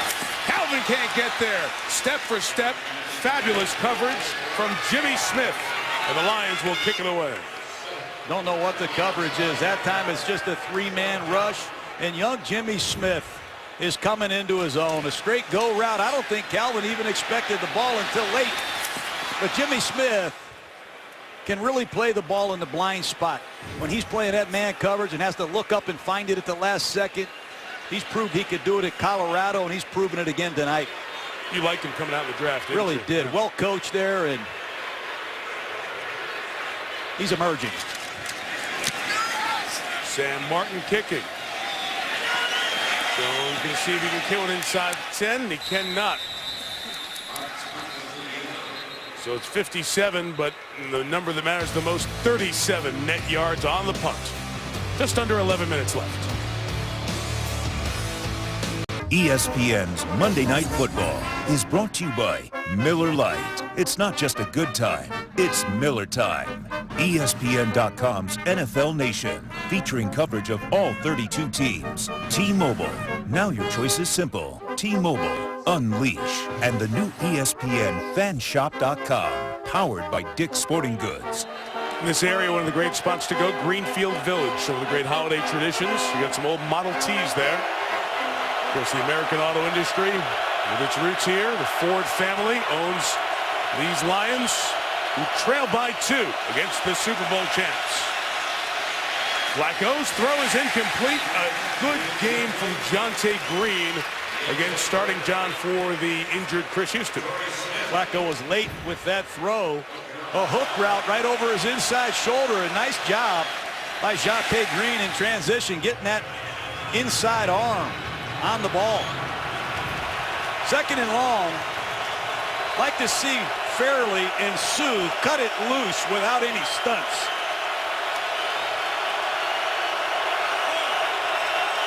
Bernard Pierce is the back behind Flacco. And a run for Pierce. That's a second-year man out of Temple. He's got about a third of the snaps, 2/3 of the snaps going to Ray Rice. And it sets the stage for 3rd and 6. It's been a blitz down. The Lions came in with a top-ranked third down defense, a lot of it because of this pass rush and the assistance they get from their home crowd. Let's see if Bernard Pierce can pick up a blitz, because the Lions have repeatedly peppered Flacco in the second half. Lewis Delmas just ran in to change DeAndre Levy's defensive position. Flacco had his arm hit as he went to throw. And again, Willie Young off the edge with a pressure rush. It's that heat, that clock in your head. You don't get very long to throw the ball at this place. Take a look at Willie Young at the bottom of the screen working against Michael Orr. That's why you look for long arms at the combine. You want to be able to reach out, use that wingspan. Sometimes it's a matter of inches. Nice play by Willie Young. Sam Cook kicks to Jeremy Ross.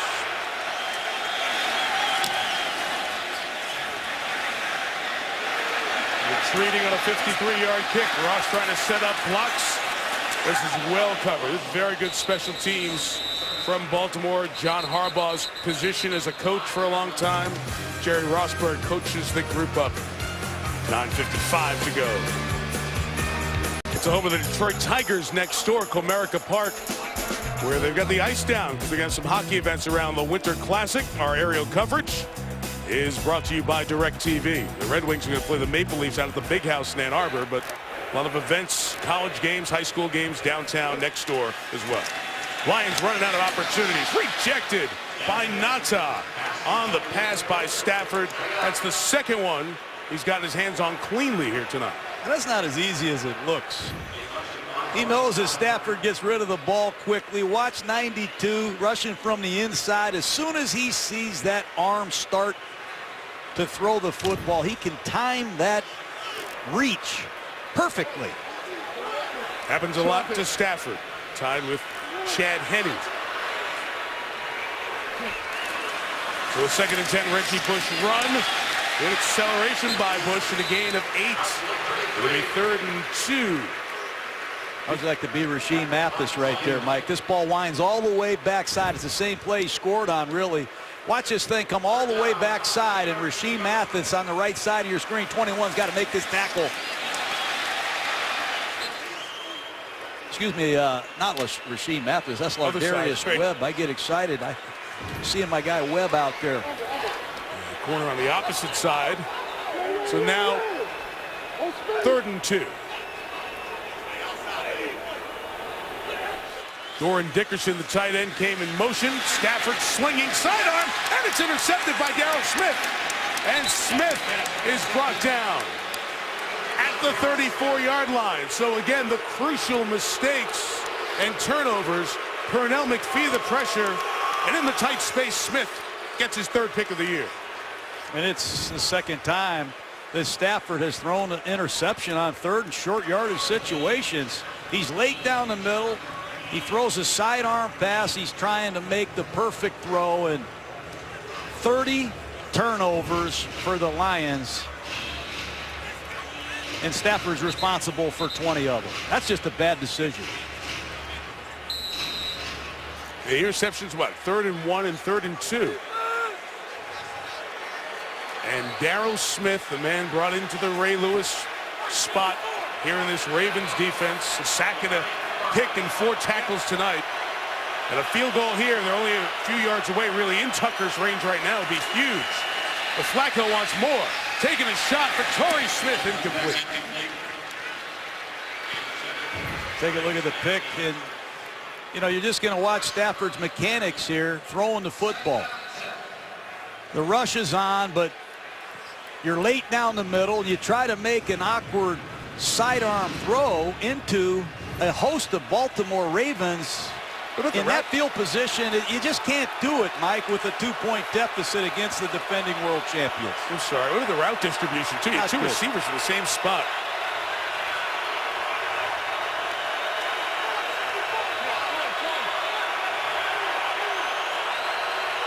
Second and 10. Flacco's going to get it out to Brown off the edge, and he's erased quickly by Don Carey. Flacco's shaken up. Hey, you're right. He got hit hard. I don't know if it's a running play with one of those built-in quick screens to the outside, but Flacco got hit hard. Right out of the fake, he throws the ball, and down low you see Levy, the linebacker. Let's see if Flacco's okay. Yeah, he's still flexing that left knee as he's waiting for the shotgun snap here, John. That's a scary one here. Because you can't go low on the quarterback. You have to see if Levy was blocked or tripped at the line. 3rd and 11. And he just throws that one incomplete. Let's go back to that hit, Mike. Absolutely. It's a huge play here.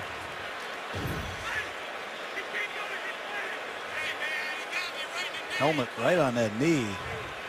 Just hear Flacco say that. And again, you have to go back to the front end to see if Levy was tripped or tackled. But from the looks of that replay and live, it looks like that should have been flagged for going low on the quarterback. 53-yard field goal coming here. It would equal the season long for Justin Tucker.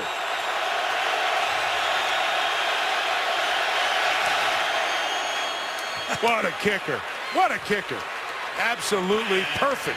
Buy that man a steak dinner. It is all 5 field goals for Tucker, but concern for the Ravens with Flacco. It's Dr. Leanne Curl, the chief orthopedic surgeon for the Ravens. She's been talking with Joe Flacco, looking at his knee, trailing him here throughout the timeout as everybody's keeping an eye on the Ravens' number 5, the Super Bowl MVP who took that shot in the left knee on that second down play a series ago. Tyrod Taylor is the backup for Baltimore, he has played minimally, just 13 snaps this year. Meantime, the Lions are down 5 in decision, and Ross decides to hold it. Now, as we looked at replay, John, let's see. We see the hit by DeAndre Levy, but then when you go back to watch the front end of the play, he was pushed in that direction. Well, he's blitzing the A gap, and left guard A.Q. Shipley was trying to release on the quick screen, and you see watch the left guard right here, A.Q. Shipley. It's hard to decipher through that. It really is, but off balance, intent goes all right. Yeah. Holy. Off balance or intent, it's hard to decipher. Meantime, the Lions now need a touchdown as they're down 5 with 8 minutes left. They figured to get the ball a couple of times, and a flag is down after that short run by Reggie Bush. He's holding. Holding, number 75 offense. 10-yard penalty, repeat first down. It's on the rookie Larry Warford, and the self-inflicted Detroit mistakes, that trend and storyline continue. It's Arthur Jones, 97.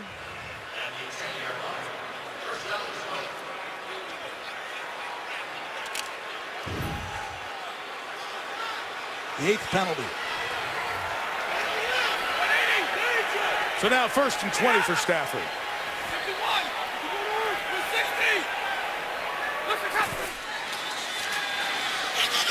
And Reggie Bush underneath with some space.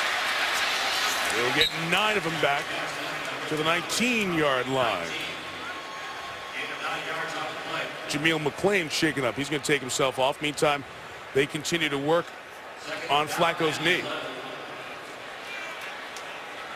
Once again, the Ravens continue to substitute these linebackers. You're going to see Darryl Smith never leave the field, but 56 is just checked in. He's a specialist.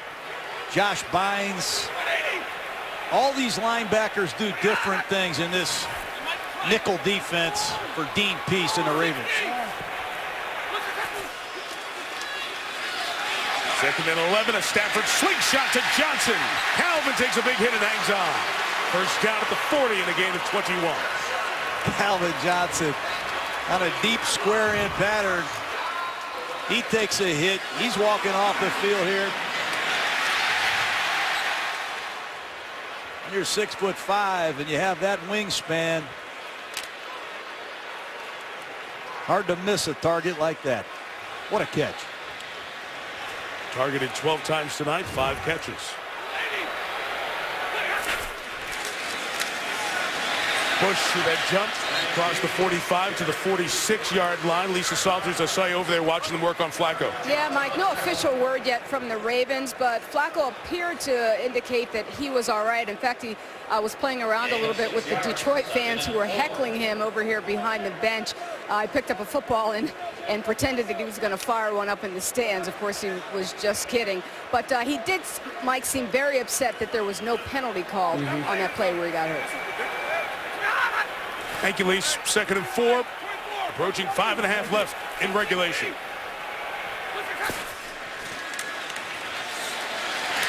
Stafford for Johnson. Couldn't drop it in the bucket. Incomplete. Stafford wants that one back. Same route they hit earlier. It's a 2-deep zone. Calvin releases to the outside. He's wide open in a dead zone between the corner and the safety, and Stafford overthrew him.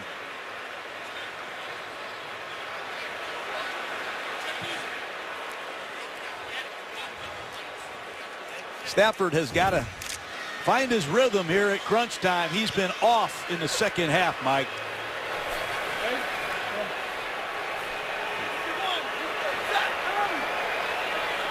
Third and 4. Pressure's picked up underneath. It is a first down picked up on the dive by Pettigrew. A rare catch for Brandon Pettigrew here tonight. Keeps this drive going. That's a veteran play by Brandon Pettigrew. Just a flat route. He's going to catch it over his outside shoulder, and he's got to get north and south and lower his shoulder on Matt Elam to get the first down. Good play on both ends by Elam, the young safety, and Pettigrew, the veteran tight end, who gets the first down. They've taped up Flacco's knee.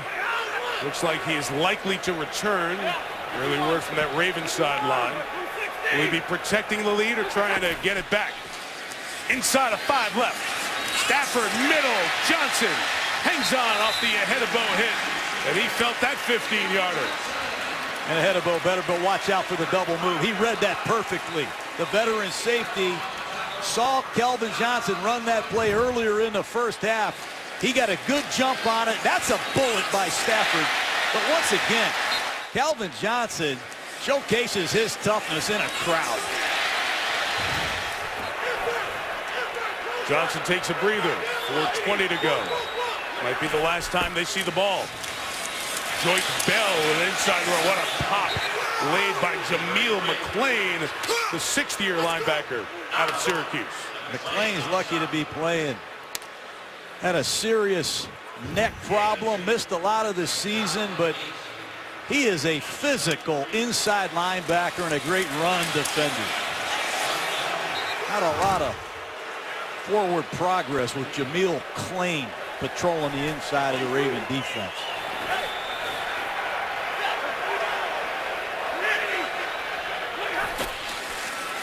Inside run is fake over the top, and it is caught and hung onto by Pettigrew, who got bent like a pretzel at the 15 and able to hang on. It's the second play Pettigrew has made off of the trap pass. Right down the seam. You see the guard pull. It's a double team, and they get Pettigrew right down the seam in a crowd. The Ravens are asking their sideline to look at challenging that. Pettigrew is down with an injury timeout, and the Ravens were asking their sideline to take a peek at that and perhaps challenge. Injury timeout. What's up? Stuart Scott with you. Coming up, the GMC postgame report. Me and the fellas right here on the field. Full highlights and analysis. A day after the Cowboys blow that big lead to the Packers, Adam Schefter has the latest from Cowboy camp. And Joe Johnson, 10 3-pointers as the Nets beat up the 76ers. All that and more coming up. Mike?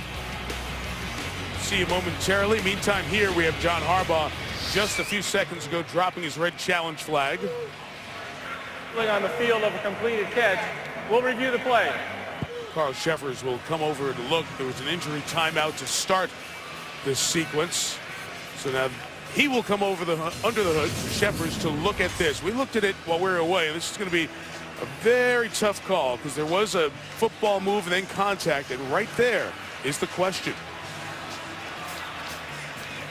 Carl Cheffers getting a look at this play with the Pettigrew catch, and Carl coming out with a decision here. After review, the ruling on the field stands. First down.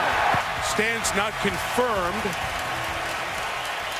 We'll bring in Jerry Austin. Jerry, what do you see on this one? He has control of the ball. His hand never loses control of the ball, even though the ball touches the ground. Watch his hand. Right. Watch the hand. The hand is still gripping the football. That makes it a completion. Now, it was not announced by Cheffers, but there was an injury timeout, but the challenge means the Ravens will lose a timeout, so they're down to 2. 3:13 left. Lions in the red zone, looking to take the lead. Rushing yards will be hard to come by as Nata slams Reggie Bush to the turf. That's why the Ravens are the #1 ranked defense in football in the red zone. They stuff the run, and they give you a variety of different looks in the secondary. They're not afraid to bring all-out pressure. The next play, they'll play all-out zone. But they're hard to run against. They mix up their coverages, and they rehearse their red zone on the practice field as much as any team I've seen. This drive started for the Lions back at their own 10. We're now at the Raven 14, looking for a go-ahead score. It is Stafford ripping end zone for Durham. Incomplete. Covered by Jimmy Smith. 3rd and 9 coming up. Interesting decision by Stafford. It's a 2-deep zone. He's trying to find that dead zone once again between the corner and his safety. That time, Jimmy Smith sank right underneath it with help over the top.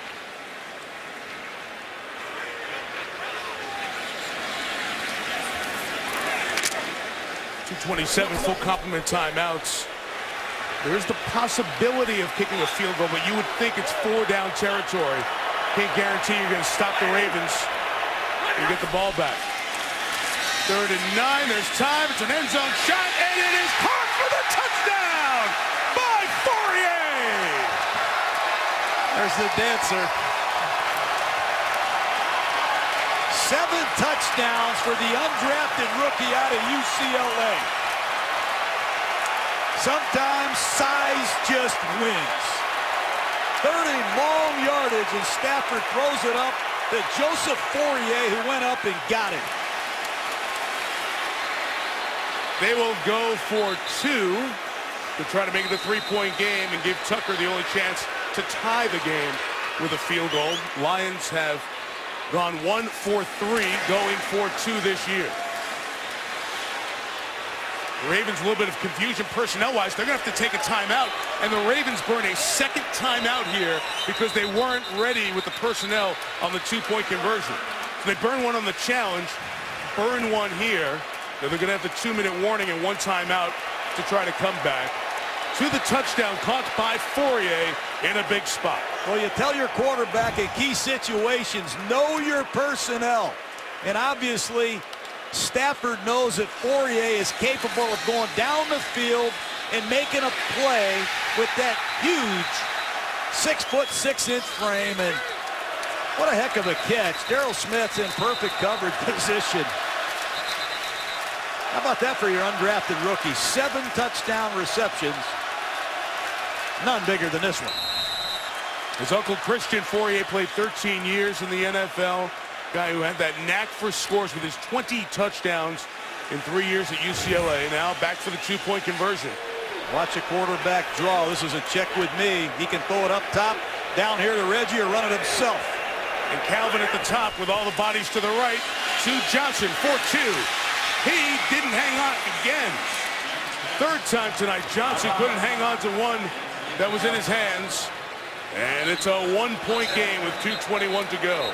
That could come back and haunt the Detroit Lions. They had exactly what they wanted. Their superstar Megatron against Jimmy Smith. The ball's thrown perfectly, and for the 3rd time tonight, Calvin fails to make a play he routinely makes. It would have been tough for him to come down inbounds, but he never gave it a chance there on that. And this is where the Ravens seem to be most comfortable. They like to do it the hard way, Mike. As evidence of last week. How about the game in Minnesota? I still can't believe they won that. But the Baltimore Ravens, I just think back to the playoffs last year, the game against the Denver Broncos, the long check down Ray Rice on 4th and 30 against San Diego last week against the Vikings. There's something about this Raven team. They just will not quit. You're thinking there's 1 drive left. Can the Ravens kick a field goal? But there was more time than this last week, and there were 5 scores in the last 2:05 of the game as the lead went back and forth with Minnesota. Must be very careful with Jacoby Jones. He's ripped games open in the last couple of weeks.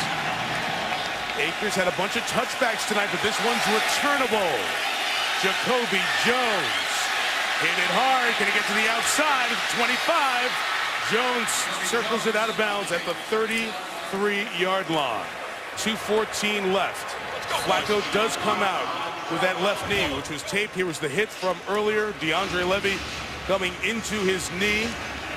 Go back over just the observations of knee injuries.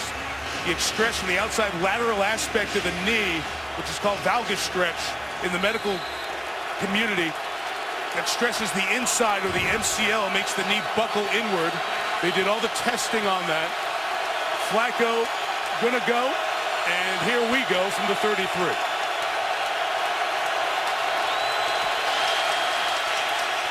Pressure.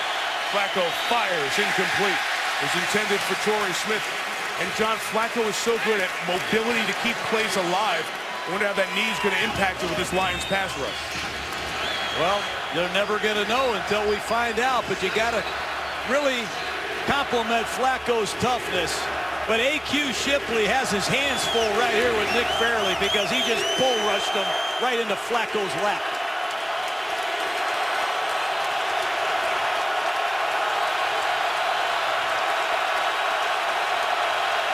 False start.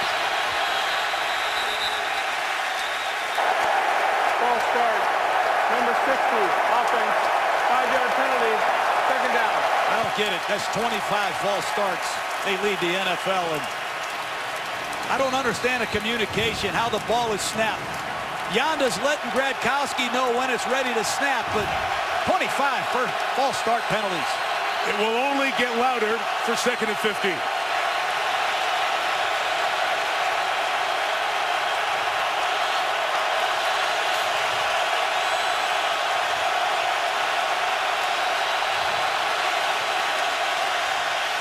Pressure up the middle. He floats it. Incomplete. 3rd and 15 coming up. Ziggy Ansah, the rookie out of BYU on a tackle and stunt. Came free. The Ravens can't handle it. The tackle comes first, and Ziggy Ansah is right in Joe Flacco's face immediately, and there's nothing Flacco can do.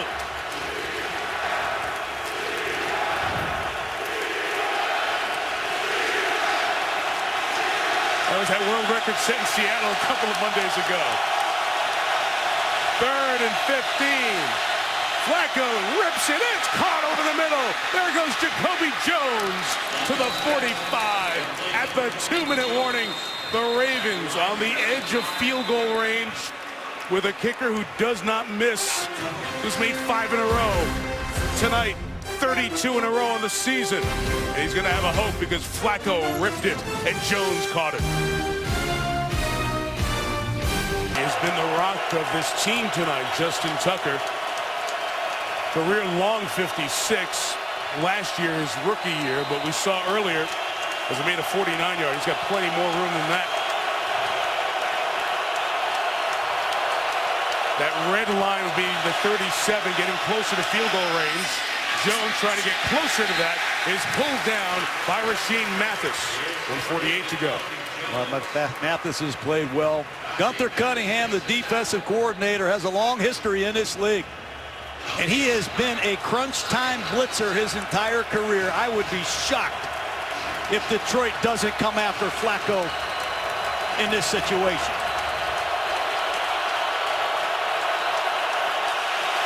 Second and 10. Flacco looking sideline. Pinner can't get it.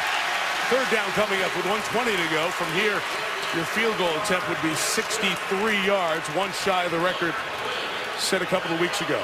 Tight man-to-man coverage with Delmas deep in the middle of the field.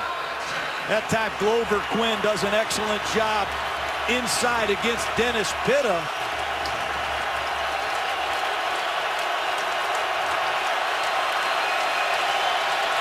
Gotta hurry.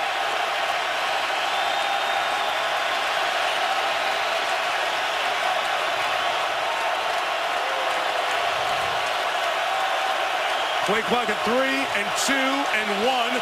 They get it off in time to run it inside and only get to the 43. So from here, a field goal attempt will be 60 yards. Will Harbaugh go for that or go for it on 4th down? And can Detroit take a timeout? To preserve time. To preserve time in case they need it. Interesting. Ravens going to keep it out here, not go with the Tucker 60-yard attempt. They need to get 8 yards. Harbaugh has walked down towards the official to think about taking a timeout here. He's going to take one. Very, very interesting clock situation both ways. So 4th and 7, 43 seconds left. You've seen your kicker make from 53. And when he made it from 53, it hit up in the middle of the net. I think he's thinking about whether or not he wants to go for it. That's what I'm questioning. He knows Tucker's capable of making it from right here. Yeah. The question is, do you kick a 60-yard field goal, or do you give Flacco one more play to get a 1st down on 4th down, clock it, right, or take your timeout and then kick it? I think he's going to go with Tucker. You know, he hit a 53-yarder in the pregame, but obviously it's different. There's no rush. But we saw the live 53 that he hit up by the middle. So you rarely have game-winning field goal attempts or go-ahead field goal attempts in the last minute this long. Of course, the Lions were the team when Tom Dempsey made the game-winning 63-yarder in 1970. The Lions were the team that lost. This is 61 yards, the longest kick Tucker's ever attempted in the NFL. On the way, drifting right, and it is good! It is good! From 61! Unbelievable! How good is that? Wow! 3 timeouts left, 38 seconds. Oh!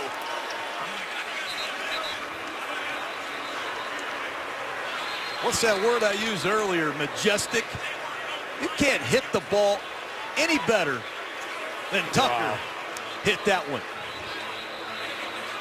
Just stayed on course and drifting in.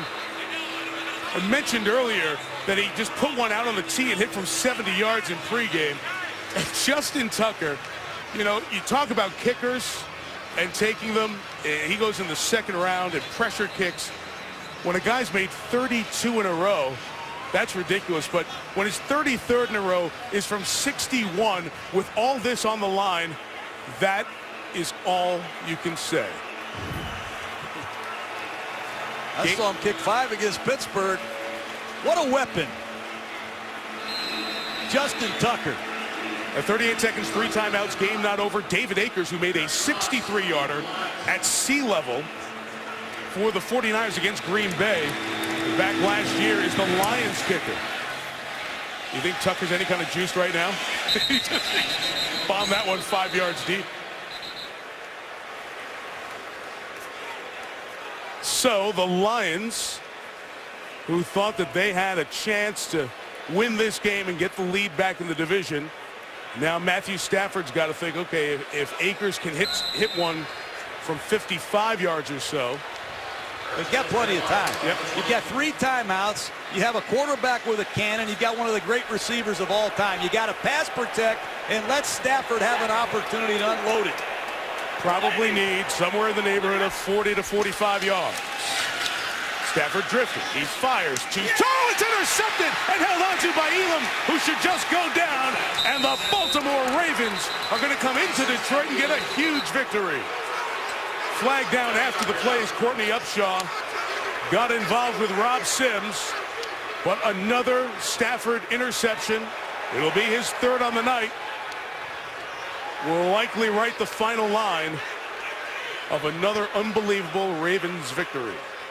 Well, Dumerville's coming off the edge. I think he's got plenty of time to get a completion somewhere. Burleson going right down the seam. After the interception, unnecessary roughness, number 91 of the intercepting team for contacting his opponent in the face. 15 yards will be subtracted from the end of the return. First down, Baltimore. It's a bad throw by Stafford, and you know, in that situation, you got to find some kind of completion anywhere to get the drive started. That ball had no chance to be caught by Burleson or any Detroit Lion, and guess who intercepted the pass? Elam. Matt Elam. The young man has said Calvin was old or whatever his comments were early, but he'll sleep better tonight. So the Lions played a game where they are again beset by their usual problems, penalties and turnovers. And the Ravens played a game that was really the storyline of their last couple of years. Under pressure, backs to the wall. They answer the bell. Stafford and the Lions do not make the mistakes. The 3 timeouts, the Ravens going to have to continue to run the clock and the ball. The Lions can use those timeouts, but Ray Rice runs and does what he has done before, just goes down, doesn't take the score. And Detroit, for whatever reason, not using these 3 timeouts. This is a crushing blow to the Lions. If there ever was a time for Detroit to win the North, this was the year. Yep. Rodgers hurt. Cutler has been injured.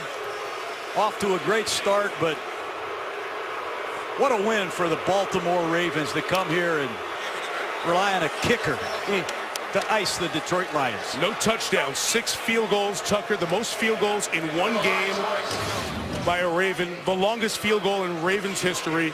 And because they have a head-to-head win over Miami in Week 5, the Ravens slide back into the number 6 spot in the AFC playoff picture. And more importantly on their end, they are a game behind Cincinnati.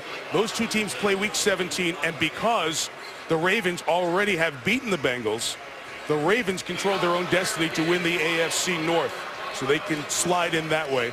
And on the other side, the Lions could very well play a meaningless Week 17 game because they have lost control of their fate with the Packers and the Bears, the beneficiaries here The Lions start Sunday leading the North and end Monday night in third. Lisa Salters with the man who hit 6 field goals, including the 61-yard game winner. Lisa? Thank you, Mike. Justin, what were you thinking when you lined up to hit it? I was just thinking, hit it at that right third. If it comes back, it'll come back. Otherwise, it'll stay straight, and it did exactly that. Didn't get all of it, but got enough of it, and just glad to get out here with the victory at a time when our team really needed one. I was standing right underneath the crossbar, and it seemed like it was in the air forever. As it was in the air, what were you thinking? I was just hoping it had enough leg to get there. Morgan served up a good snap. Sam gave me a good hold, and the rest of it is pretty easy from there. I mean, it's just 1, 2, 3 for us. We practice so much. We practice from all over the field during practice and in pregame.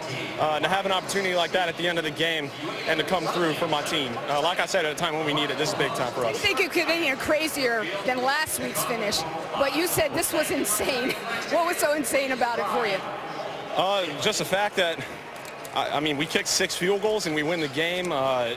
We don't, and it's I'm happy to do it, don't get me wrong, and my fantasy team is benefiting from it as well, so I'm happy about that. And fantasy owners around the world, I hope you guys appreciate the points as well.